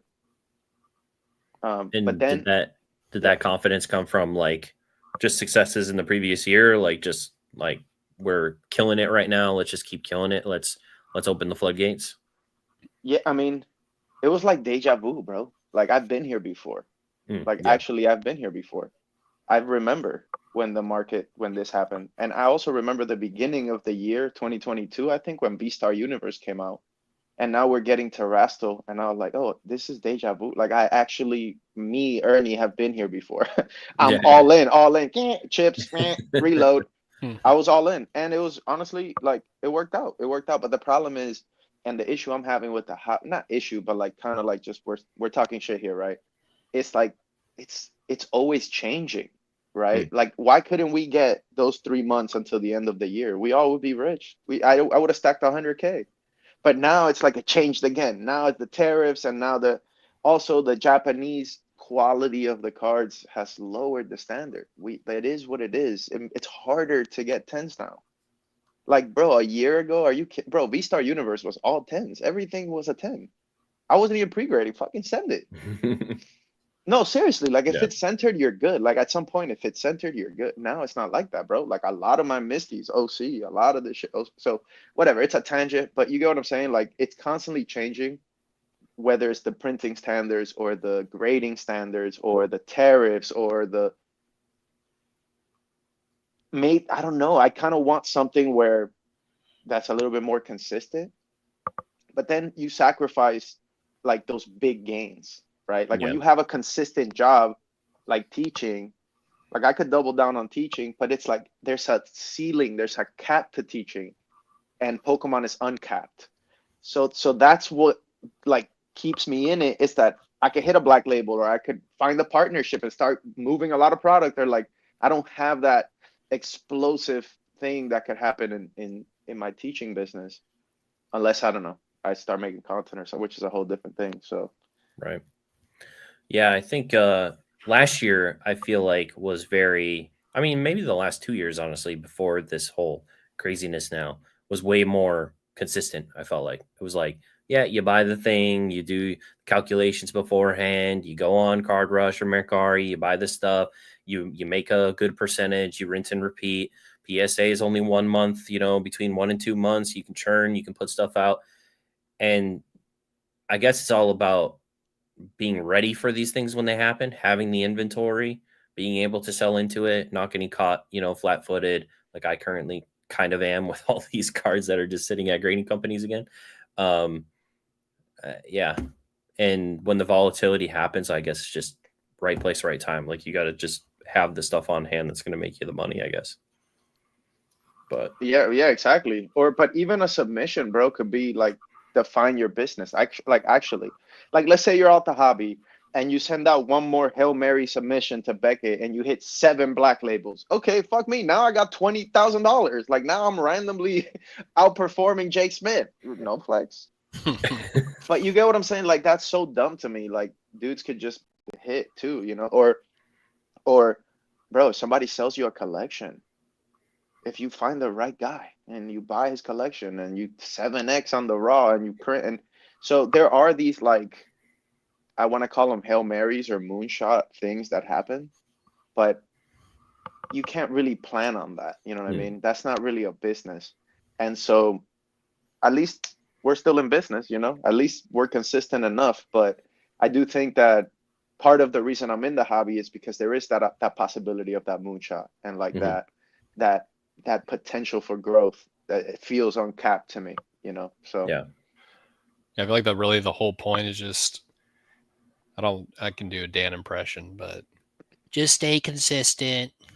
Like I think as long as you're here submitting your little lottery tickets into the grading companies, like it'll eventually work out. Like you're back. I think like at the end of last year, I just started getting like wrecked on PSA subs. Like I had a few really dog shit ones, and then I was like, shit, like there's good sets coming out. Like I'm not making as much money as I thought I'd be at this current point. And then I got a Beckett sub back where I black labeled the Pikachu from Electric Breaker, and that sold for a crazy number. And then all of a sudden I'm back in it, like right in time for Terastal. And it's like, that's no planning of my own. Like that's just me sending as many cards in as many different places as possible, and eventually, something Just hits. hitting. Yeah, exactly. Yeah. So, and it's like the crazy thing is like that sub, that was my only black label in that sub, and literally all the rest were like 9.5s, like complete dog shit. And it's like in reality, me grading a $5,000 black label, it was probably close to $500 in grading fees, me sitting at the 25 based on everything I ended up cracking. That like literally everything, every 9.5 that I cracked from that sub got a CGC pristine 10 or a PSA 10. Like that's just how they roll over at Beckett. So it's like after cracking 75% of my sub, like it ended up working out, but it's like it's not all butterflies and rainbows like the black label gang will have you believe. Like it's a brutal process. I did the same thing recently in my last Beckett. I think it was like 25 cards or 30 cards or something, and all 9.5s. Like a couple pristine 10s, all 9.5s, no black labels. Cracked a bunch of the 9.5s, sent them to CGC. They all got pristines. It's like, all right. It's like, you start to act Captain Hindsight. Like, damn, if only I just sent all this shit to this company before. Sort of thing. But I mean, I've been honestly saying for years, like you guys should just find the black label people and buy their 9.5s. Like that's the easiest, mintiest, and they want to dump it because they're not gonna crack. Like, just buy their 9.5s. Are you good at cracking? Because you could win a lot of money. Like, just retry their sub. Just buy all their 9.5s, crack them all, and run it back, dude. I promise. It's dumb. Like, because those people they're trying to get black labels, so they're gonna send the mintiest to the minty. Let them tell it, but I have my doubts, All right, let's see. So Java, are you getting back ponchos, bro, or are you done, bro? You're not buying in at 7K? No, not buying any ponchos at the moment. What's the name of the puppy? Oh, this Males.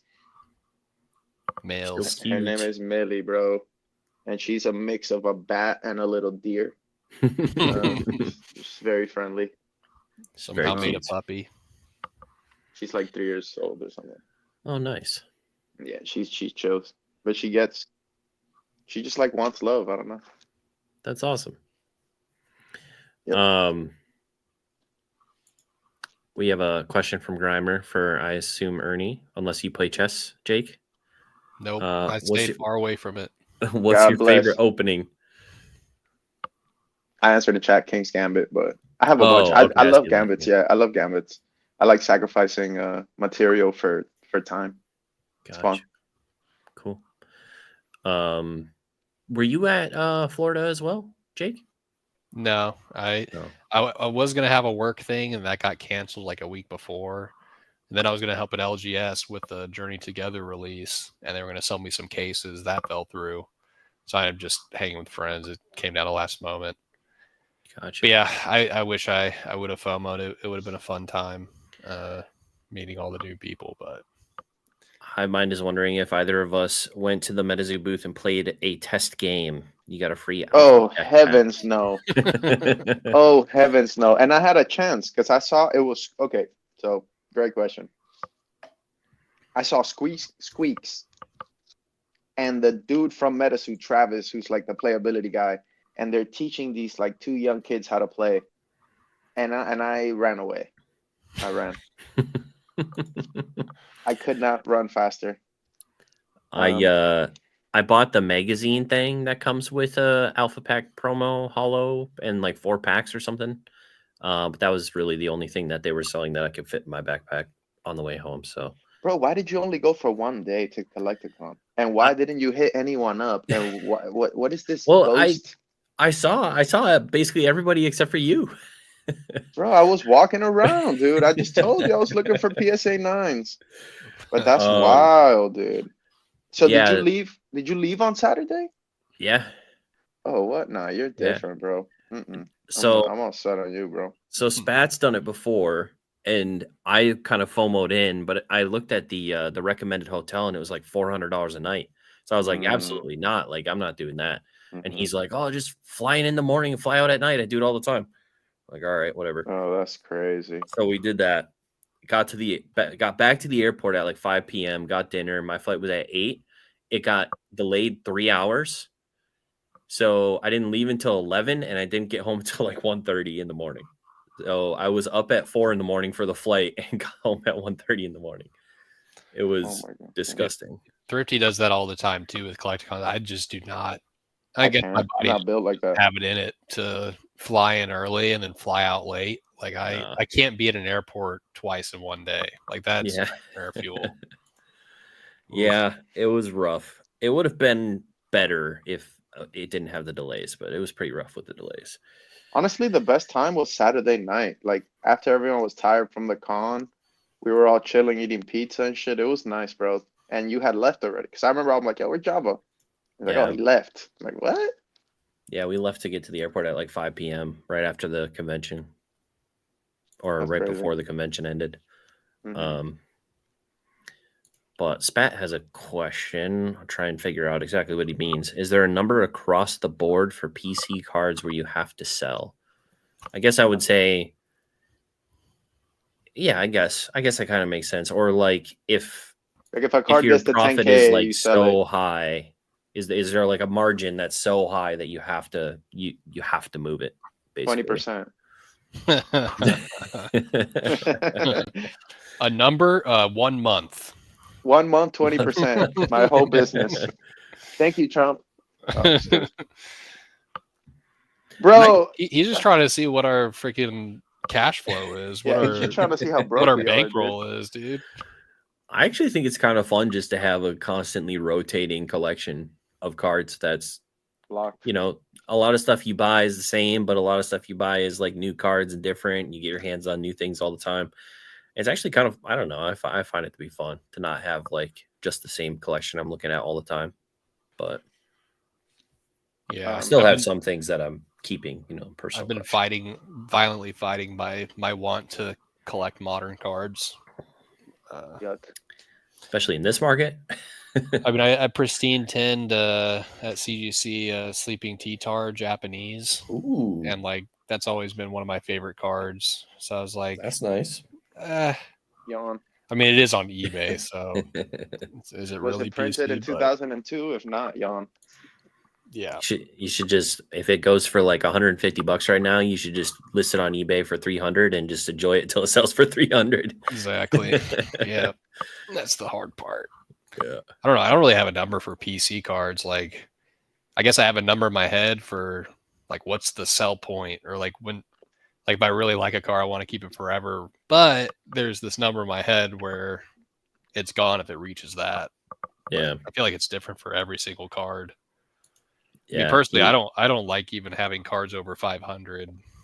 Like at 500 Yeah, goes a lot that's way as too far cheap as for like me. the collection comes through, and you're like, oh man, if I had that extra 500, that'd be sick. It'd be a little Yeah. less stressful, but I don't know. So he clarified, he says, I just don't know how to rationalize keeping a PC card that was 50 when I PC'd it. Now it's 800. I would sell it. Yeah. I would. Yeah. Yeah, you got to sell that. I would not. See, Go out here's on the the thing. strip with a brick of Spats. cocaine and have fun, dude. Life's short. The views of Jake Smith do not reflect the Spicy Boys TV. It was a joke. It was a joke. Spats, let me talk to you for a second, Spats, because these dudes aren't true collectors. And the thing about collecting is it doesn't have to make sense. All right. True. If you like the card and you paid 50, are you not a genius? So the minute you sell it, now what? Now you're just a regular dude with 800. What are you gonna do with that? Nothing. No, but what if you Sure. sold it for 800 and then next year it went down to 200 and then he bought it back again and then he'd have $600? Yeah, but you couldn't get the same card back, and a true collector would want the Mm. same cert number back. True. So you can't let your. So that's why I'm buying every single card I sold on my eBay in the last 4 years. I'm actually buying it back. I'm in the process of buying it all back. Yeah, I'm a true All right, collector, all bro. right, all right. We're moving backwards. All right. So, Ernie, I don't know if you remembered or not because I Uh-oh. didn't ask you beforehand, but I think I did ask you beforehand, but I didn't ask you before we started recording. A hot take and an act of kindness. Oh fuck me. So, Jake too. So, guys, think about it. A hot take. Regarding Pokemon, and then a time in which you either did something nice for someone, you saw someone do something nice for someone, or just had an overall great positive experience with someone in the hobby. Oh yeah, I could do that. Act of kindness. So many, man. So many. I mean, Swami letting everybody in his home, like that was huge, and just creating that. I mean, this weekend, a lot of people were very generous, like with their time and with their money too. Like Mason, bro. Mason gave me like after dinner, Mason gave me like $200, and I'm like, what are you doing, bro? Like because like I paid for the dinner and he was paying me. Bro, Mason's dinner was like $30. He just handed me 200, and he's like, no, he's like for gas and don't worry about it. Mason doesn't have to do that, you know, and like he's not gonna put that shit on Instagram. But he's super generous, you know, or like other people, like Squeaks too. Like dudes gave me money. Radar gave me a Metasuit box. Like the community is super generous, you know, or like even when like Chef or Ray or old school like will buy us out and like let our business keep moving. Like that's generous too. Like I love getting bought out, you know, like I appreciate that. So yeah, dude, a lot of kindness. At least in our circle, like our group of people is good. Yeah. Jake, do you have a specific moment or person you want to shout out? Yeah, I mean, he pretty much shouted out everyone I would shout out. Yeah, Mason's always been very, very generous. Like I paid for like some Ubers and like some other stuff in Chicago, and at the end of the night, it's just like, here, just take this money. I was like, I don't want your money. And he's like, no, you're taking the damn money. I was Yeah, like, that's what he okay, did to me. okay. He made me take it. Yeah. Yeah, Mason stands out. If there's a house party of any kind, Dan always brings too much dude. beer. Yeah. So that's always nice. Yeah, 10 out of 10 for Dan for sure. Yeah. But yeah, like literally everyone that like everyone you met at the house parties or everyone in like that circle, like everyone's always been really generous. I don't really have anything. I got a hot No. take. I got a hot take. Okay. That wasn't really Dubsy on Peak That Chew stream. That's just some dude with a Hawaiian shirt, folks. I don't know. I need proof. Yeah, you're not real until you show your face. Peak, You you know? have 48 hours to show proof. Like, how do you? I mean, sure, you could be like, you know, I don't know. I just feel like if I was a millionaire, and obviously I'm role playing here, like if I was a billionaire, Super like coping. why would I ever just want to? Like the first thing you ever see with me is my chest, and that's all you see. Great Kind definition. of weird. Great He's muscle probably got tone. like a hit on him or something. No. That's my hot take. I think Dubsy is wanted internationally and can't show his face. That's No. I think Dubsy is one of us. Like it could be Java. It's we don't definitely know. not me. dude. Java, don't act like that, dude. We know Pete paid you $1,000 to act like Dubsy. I got another hot take. Is PK okay, bro? Like is PK all right, bro? Are we good? Ugh. I don't know. I think all the pack ripping, dude. We might have to have an intervention, dude. Uh-huh. Rescue the homie, dude. Dude. He goes live like twice a day, like 5 days a week. That dude, Like he's no a man machine. should have to think about the hobby that much. We're built for picking berries and hunting and shit. We're not built for hobby 24/7, dude. We're not wired for that. That's true. Someone needs to do a house call. That's Never been up.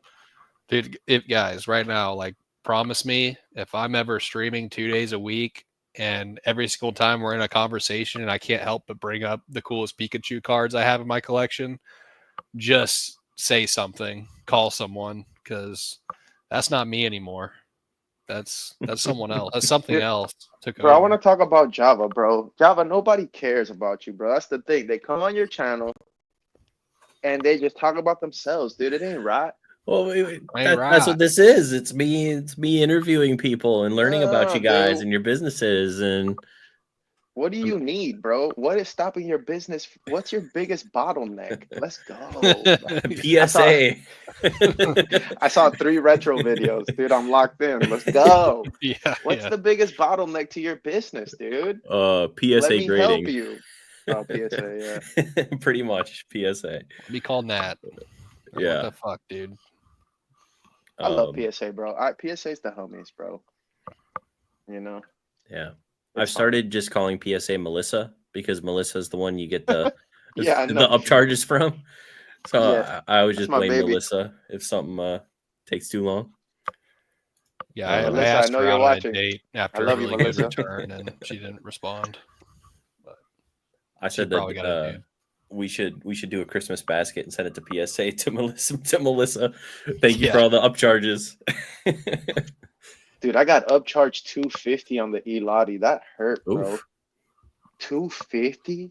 That's insane. Why? All y'all doing is put it in plastic. Like that's different, bro. That one Yeah. hurt, bro. Yeah, if you compare that to like what the number you submitted it at, and it's just crazy percentage above what you originally signed up for. But why though? Like why 250? And oh, here's a nightmare. Back to Beckett, piece of shit. I sent 2 SIGs. I sent 2 SIGs to Beckett and a Rita and something else. I forget. I'd be faking them. So I send the fake SIGs to Beckett, right? They go, yeah, we don't care. They're fake. We know. We'll grade them though. The Rita's 225 and the Auriga is 350. I go, what? I go, you're gonna charge me more for the it's a Jimeno. Oh, you're gonna charge me more for the Jimeno? In what nightmare hell scenario are we in where I have to pay more based on the artist, bro? That's some Beckett logic for you, bro. I didn't And even also know it was Beckett like, did up charges. bro, 220. The shit that I was getting graded is worth $40. I'm not paying 220. Like it's worthless. I'm just getting it slabbed. You know what I'm saying? It's like it makes it difficult, bro. Yeah. You know, like Beckett is just a nightmare. But if you hit, though, It's pretty you good. it's pretty good. They're kind of the best company when you hit. When you hit for that That's week, true. dude, Mhm. When you sell a $5 car for $1,000, you're kind of like, you know what, Becky? Give me another Fucking Colson, dude. chance. Colson got back in the hobby. He goes, "Yeah, I just hit 6 black labels. I'm back." He don't deserve it, dude. Yeah, he deserved a kick from the Discord when he said that. That was unacceptable. No, but yeah, Colson, he knows how to pre-grade, dude. I came to the conclusion my eyes don't work. That's why I'm moving into sealed. As you age, you have to move more into sealed because I can't pre-grade shit. I think things a 10, it comes back a 9. Like I'm just dusted, bro. So yeah. Yeah, my Anyway. my grandma moved to the area recently because she's getting older, and so we're kind of taking care of her and stuff. And she's like, "How can I help your business? Like, what can I do for you?" And I really want to teach her how to pre-grade. Oh no, yeah, GG. just drop my stacks of singles off and be like, "All right, grandma, No, pre-grade dude. all these. I'll come back tomorrow." Yeah, do a video, me versus my grandma, pre-grading There you edition. go. Sorry, Granny, 18,000 your views. gem mint rate has been below standards. We're gonna have to let you go. Yes, Yeah. exactly. Got to You're up those fired. rates, so you're out. Yeah. Granny, as a business, you gotta go. It's so funny though. She knows nothing about Pokemon cards. She watches all the videos and stuff. She talks to me about it. It's Dude, pretty I tried to awesome. hire my mom and she just took the money and went to the casino. I can't, bro. You know, Like, I need my check up front. All right. you know what's funny, dude? So my buddy Eric, he's my chess friend, right? He doesn't flip. Like he's bought cards here and there or whatever, but I was like, bro, you have to buy some Misties. I'm like, just trust me, buy Misties. So he goes on there, he buys a bunch of Misties, bro. And then yesterday he hits me up and he goes, I don't know, bro. I think these are all OC. I'm just so bad at pre-grading. I'm like, damn, the homie, he's gonna lose. I'm like, bring him over. Let me take a look. This motherfucker bought 35 perfect gem mint black label minties. I was super hot. I was like here trying to console the homie. He bought 35 minty misties, dude, and he paid like $12. I'm like, bro, you're gonna fucking print. Like, I'm like, so it was good, but then it was funny at the same time because it's like people are so new. Like to us, we're so like desensitized now, man. Like, Yeah. I just hit black labels and it's just like on to the next thing. Like, dude, like. Yeah, you gotta have him send those all to Beckett, like really hype up Beckett, and then he can really learn what the hobby's about when he gets those grades back. Nah, bro, I want him to win. I don't want him to get All that hard destroyed. work and beautiful luck you got, yeah, 9.5. That's what that graded. There were Thrifty actually. I bought some cards from Thrifty last weekend. She had a bunch of the Misty Psyducks and the Articunos and stuff, and all of her Misty Psyducks. I was specifically looking for pristines because I was trying to do like a video thing, and they were just off center enough that I was like, man, everyone like That's that. surprising because Thrifty usually doesn't grade, so her raw a lot of times is I gem bought mint. a lot because she did have a Okay. lot of gem mint stuff. Yeah. But yeah, that just because I really wanted some of the Misty Psyducks, but yeah. Yeah, PSA, I would have sent them, but no. I think that card's gonna do really well when the English comes out. I mean, That's a really nice looking card. dude, and that's Misty from Team Rocket. I don't think people are put like, okay, I'm sure you guys know, but like that's gonna come out with the Team Rocket cards in English. So Yeah. that little Misty right there, that's Team Rocket Misty. Put some respect. That's Team Rocket Psyduck, dude. Even we were talking about this the other night, but like even if all the Heatwave Arena hits are so good that even if Rocket somehow fumbles the bag, like that set is still fire because of how good They're not gonna Heatwave fumble Arena. the bag. I'm Actually, they wait. Did you see the pearl today? Did you guys see the pearl? No. The little shell. Oh god, they're what's that fumbling. one Clam called? Pearl? Is Clam it Clam Pearl? Pearl? Yeah. They're fumbling, bro. Get that away from me. You saw that. You're like, oh. Where's? No, dude. No. Hold on. Oh yeah, no, I did see it. This is from the Rocket set. I'm done. We're done. Shut it down. Oh, We're getting underwater. We're getting Plankton, dude. And the Team Clam Rocket Pearl set. art rare from Glory And then we of got Team that Rocket. Wobbuffet with the like The I Wobbuffet. guess, The Wobbuffet. You know, Wobbuffet's a big part of Team Rocket in the anime. but it's Like, not it kind of makes though. sense. Yeah, I It's not it. understand. It's better I than like Clam Pearl. that one in the Meow. I mean, it's Listen. better than a Pearl. So Yeah, miss me with the super miss me. I'd rather collect Metasu, the old one, than that pearl. what we need to save the set is Mhm. stage 2 of the Shining Legends Mhm. Mewtwo, drawn by Arita, alt art, Mhm. breaking out of the little tube, flying through a window, choking out Giovanni. We need Yup. something crazy like that to No. I save our thought about it. souls. Give me Mewtwo hitting a kickflip over the tube, Mm. and There you go. Giovanni's filming it with a VX like this. He's following him. Gee. That shit'll be hard. That would be Mhm. funny. Yeah, I'm really excited to see what the Mewtwo looks like. I forget. I don't know what other art rares are. I guess we're getting a Clam Pearl. I don't know what other illustration rares and art rares, special art rares we'll experience. Hopefully some good stuff. Like if it's Giovanni, it'd be nice to get a Nidoking, Nido Queen, because those are big like parts of his teams back in the day. Obviously Persian. We've already I like gotten a couple Nidoking. Yeah, Persian cards. Nidoking would be cool, but we would go broke though if Nidoking. Yeah. But yeah, it's gonna be cool. I hope that they announce some really fire stuff in the next week or so. I'm not gonna buy any of it because it's gonna be stupid expensive.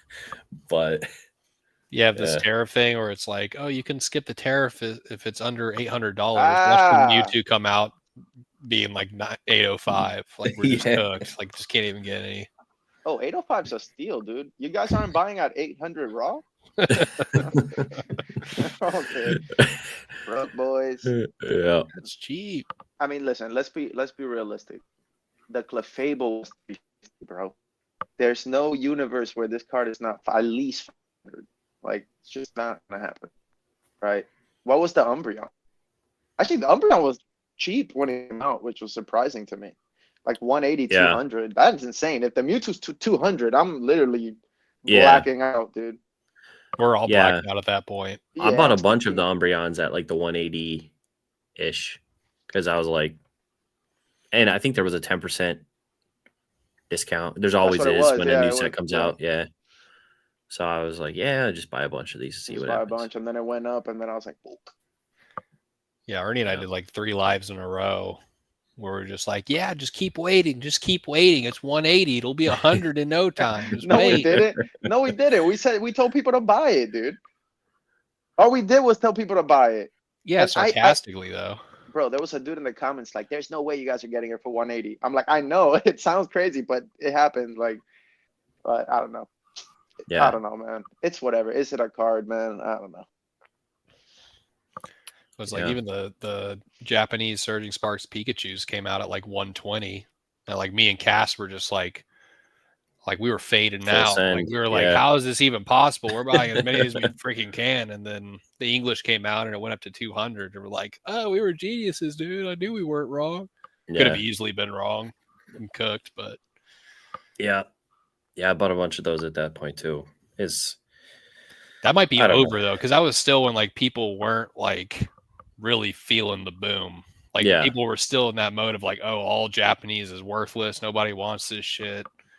So I feel like the Umbreon from Terrastal is maybe the last card that maybe has that potential. I mean, the Misty kind of happened that way. Like I think Misty came out at like 15 and went up to like 30, but that's a smaller example. But I'm sure there's going to be plenty of cards where they'll go up a little bit, but not like the Umbreon where, you know, English comes out, the English one's super unattainable, so the Japanese just flies up in price ridiculously.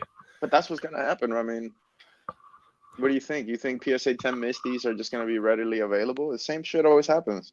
The minute English comes out, Japanese like ticks up 30%, 40% every time, dude. Every time. Yeah, just adjust to the English price.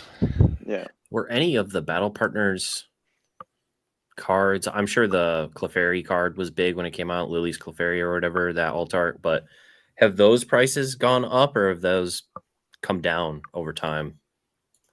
Have there been any like, because Articuno was the one that I was like, oh yeah, that I might buy a couple of those, and then I was like, no, I won't, because I was just waiting for- Articuno ended up being one of the biggest. Yeah, one of the winners. best plays, Yeah, dude. from that. Yeah, Articuno was Articuno was 80, sick. 80, $4 card.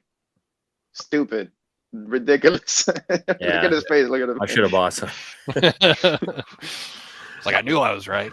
But that's the thing, bro. Like that's why Jake Smith brick wall method and is it a card philosophy applies here, because obviously Java, like you've bought worse.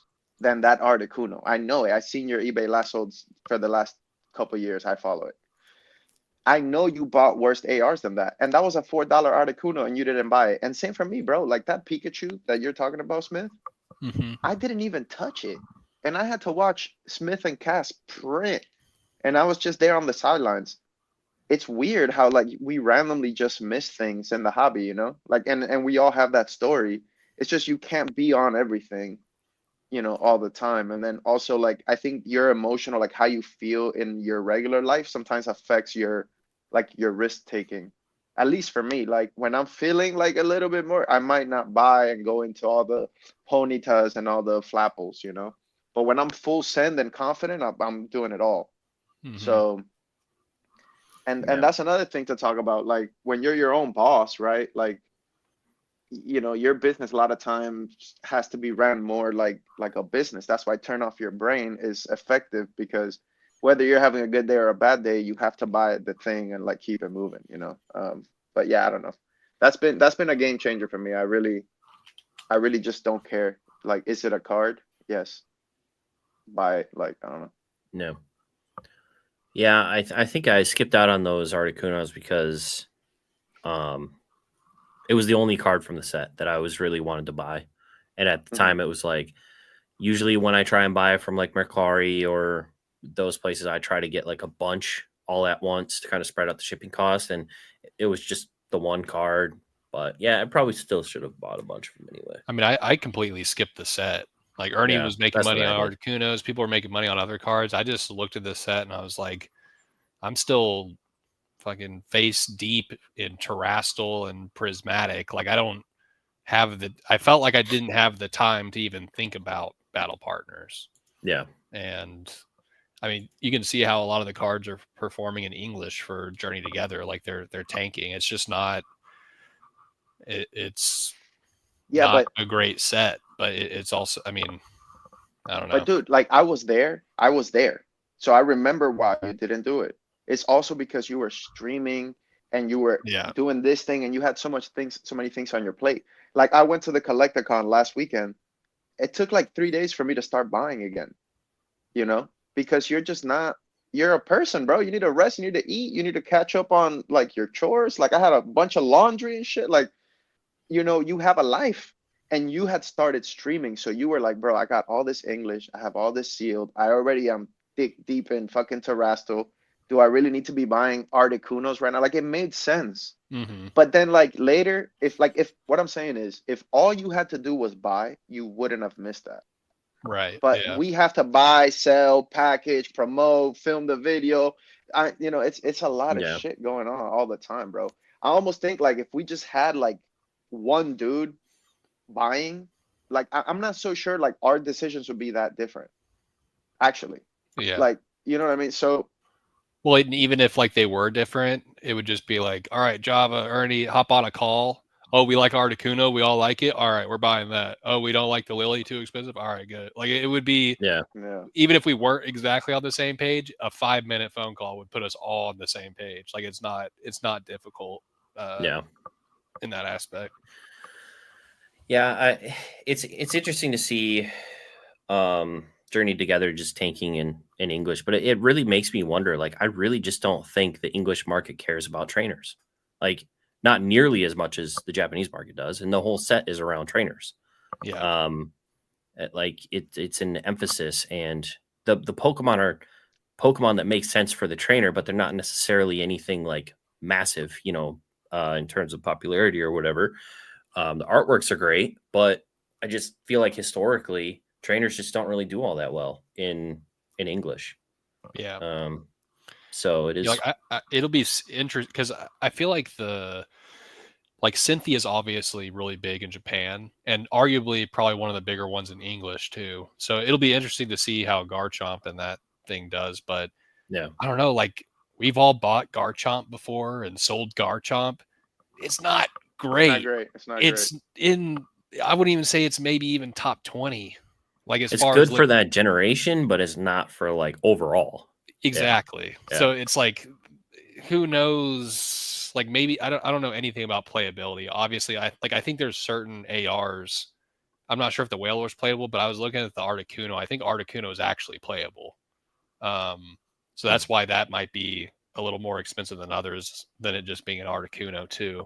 Yeah. But it's just crazy how different the two markets are. So I'm interested to see how the Cynthia's Garchomp does in English as well, because I could honestly see it being like, you know, Carmine, that full art trainer that came out. I can't remember which set it was, where she's like reaching out with the ramen, Oh yeah, yeah. giving you the sexy look. That card the whole time has pretty much been the same price in Japanese and English. Like, there's just that much Japanese demand for that card that it's literally kept up with the English market. So like I feel like that Cynthia's Garchomp might be an example like that, where the Japanese may stay higher than we think it will, and in English it might kind of come down and almost match that Japanese level. Like, I feel like there's not many cards that pull that off. Yeah. Like, Carmine's like the one exception I've seen where it's like, I sold a PSA 10 of it for like 200 something a year ago. Like a month or two after release, I checked again. It's never dropped from 200 as a Japanese card. Like, that's insane. Well, Like, I almost want a PC one. I was like, this is the strongest trainer I've ever freaking seen in my life. So yeah. I think, what was it, the Iono from the second set that came out in English? Clayburst. Yeah, it's like Iono was crazy in Japanese, and then when it came out in English, it almost kind of felt like everyone in English was like, this card's supposed to be expensive. Like, that was the thought around it, because it was so expensive in Japanese. But then it just is like, well, I mean, not the really pull all rate, that. right? The pull rate too is Yeah. kind of. I mean, it's a way not rare card. It's not rare in English, basically. Yeah. So in Japanese, it's like the box hit. It's like the chase card. So, but I think, go ahead, man. Go ahead. Oh, sorry. I was just I looked at Trainer Max's comment saying Carmine is played a lot, and I feel like even if it's played a lot, like, we see, like, so the Ceruledge, for example, blew my mind. That card was selling for 300 in English and a 10. And I feel like that was partly because the raw was so expensive, because the card was so playable. So that, like, weird inflation thing happened where it's like, this card's expensive, so the PSA 10 is supposed to be expensive. Now that 10's like 150 or something. Like, usually really playable cards, the raw keeps up its value, and the 10 price compresses pretty heavily, to the point where it's like, you end up seeing the true collector demand through the PSA 10 prices of a card. Like, it doesn't matter what the raw is. The Carmine, it's like, it's been $80 forever. Sure, that could be playability, but the fact that the 10 is $120 more than that premium, and it stayed there, I feel like that's true collector demand. So I feel like that Carmine card is an exception to that rule of, oh, this card is just expensive, even because it's playable, so the PSA 10 should be expensive. Because you're not playing with a PSA 10, you're collecting it, or you're, buying and selling it. It's kind of a different market. I want to see someone go to Worlds with a full PSA 10 deck. Yeah, but the cert numbers stacked up. You gotta block the cert. Yeah. Oh, that'd be No, crazy. man. I think personally, like, there's like, I used to value cards based on fundamentals. Like, oh, the fundamentals. Like, for example, I'll give you a fundamental. Okay, it's a Mew. That's a fundamental. The character on the card is a Mew. It's not a Ceruledge. It's not a Flapple. It's a Mew. Okay, but not every Mew is a buy, right? Some Mews are already super expensive, or some, like, I guess the more I grow in the hobby, the more experience I get, the more I'm on the team of, like, buy it when it's cheap. And that's really how you win. Rather than trying to big brain which card, just buy it when it's cheap, bro. Buy the promos on release, buy the magazine when people don't know that it's rare. Like, buy it early and just win. Instead of trying to big brain some shit, you can just buy it early. Yeah. So that's kind of where I'm at, bro. Like, there's so many examples, but like that's really it, bro. If you buy a card for two popular Pokemon, it's kind of hard to lose. And okay, of course, you go watch a damn video and he'll say, "Oh, that card could go to zero." But realistically, like, it's a hollow Mew gonna go to zero.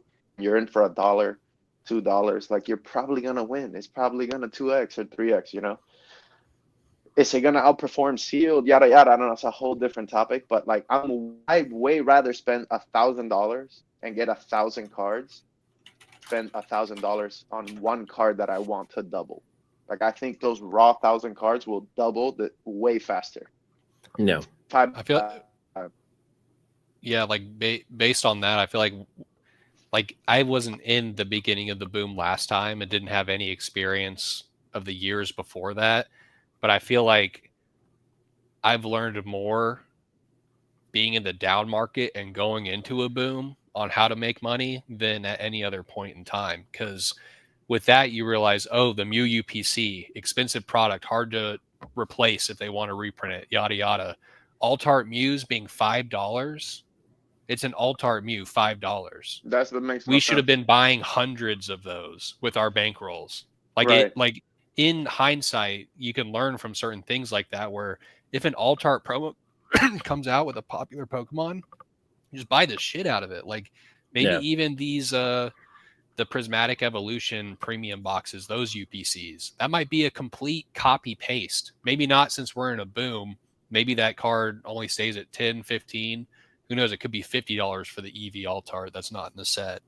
But right at release, when streamers, that's the new product where you can get the most packs for the bang of your buck, and they're ripping it just to rip packs, and they're trying to sell the promo to regain cost.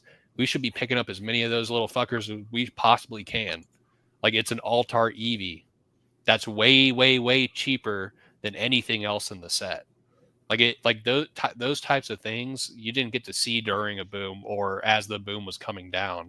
But those things you can watch, you know, pillars like Squeaks and other people that have been in it for 10 plus years. They knew those were snaps. They bought hundreds of them. $5 Alt-art Mews. No brainer. And now they're 30. They even peaked to like $50 or something. Raw. They're like $30 right now, raw. Yeah. Yeah. Selling the 10s for 50.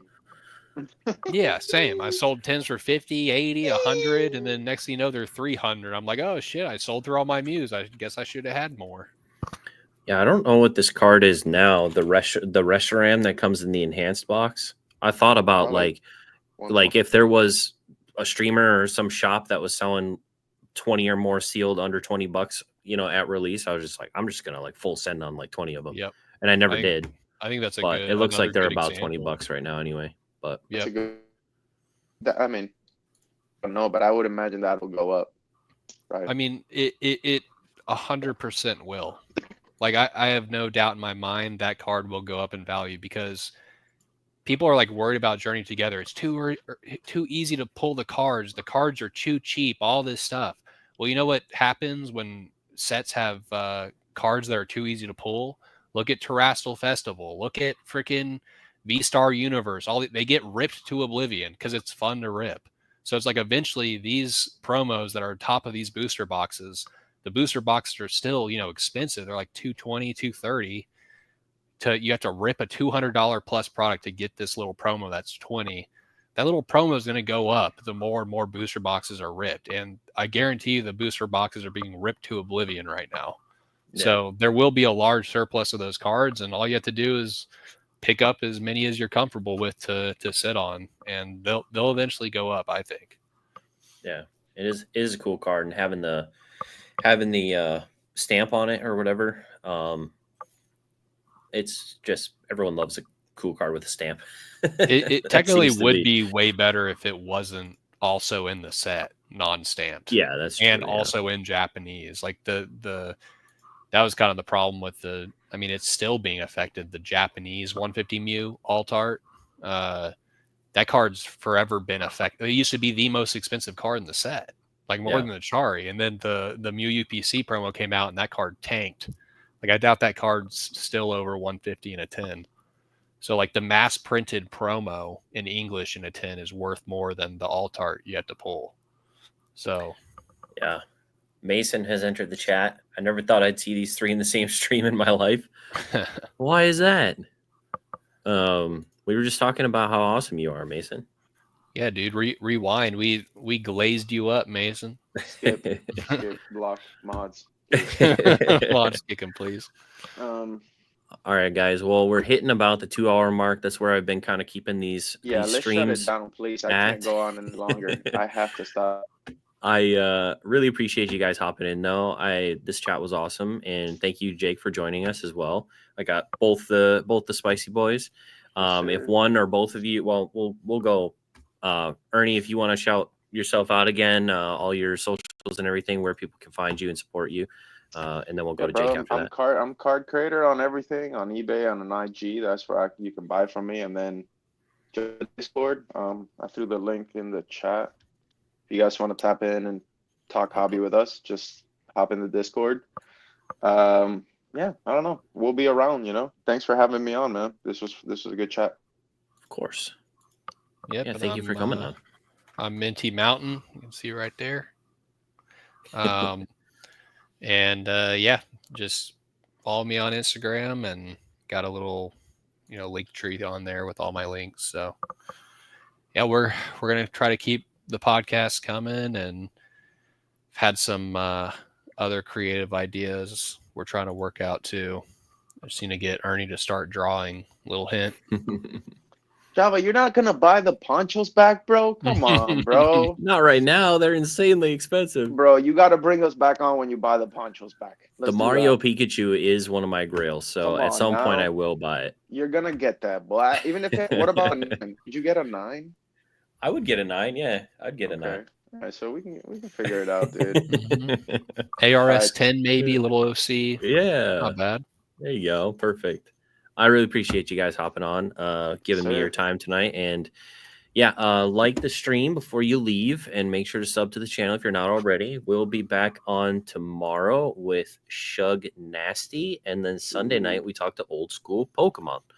So we've got a whole month full of these conversations. So if you enjoyed the one tonight, we're literally talking to people every night this month. So it should be a lot of fun. I appreciate you guys being here. We'll see you later. Have a good one.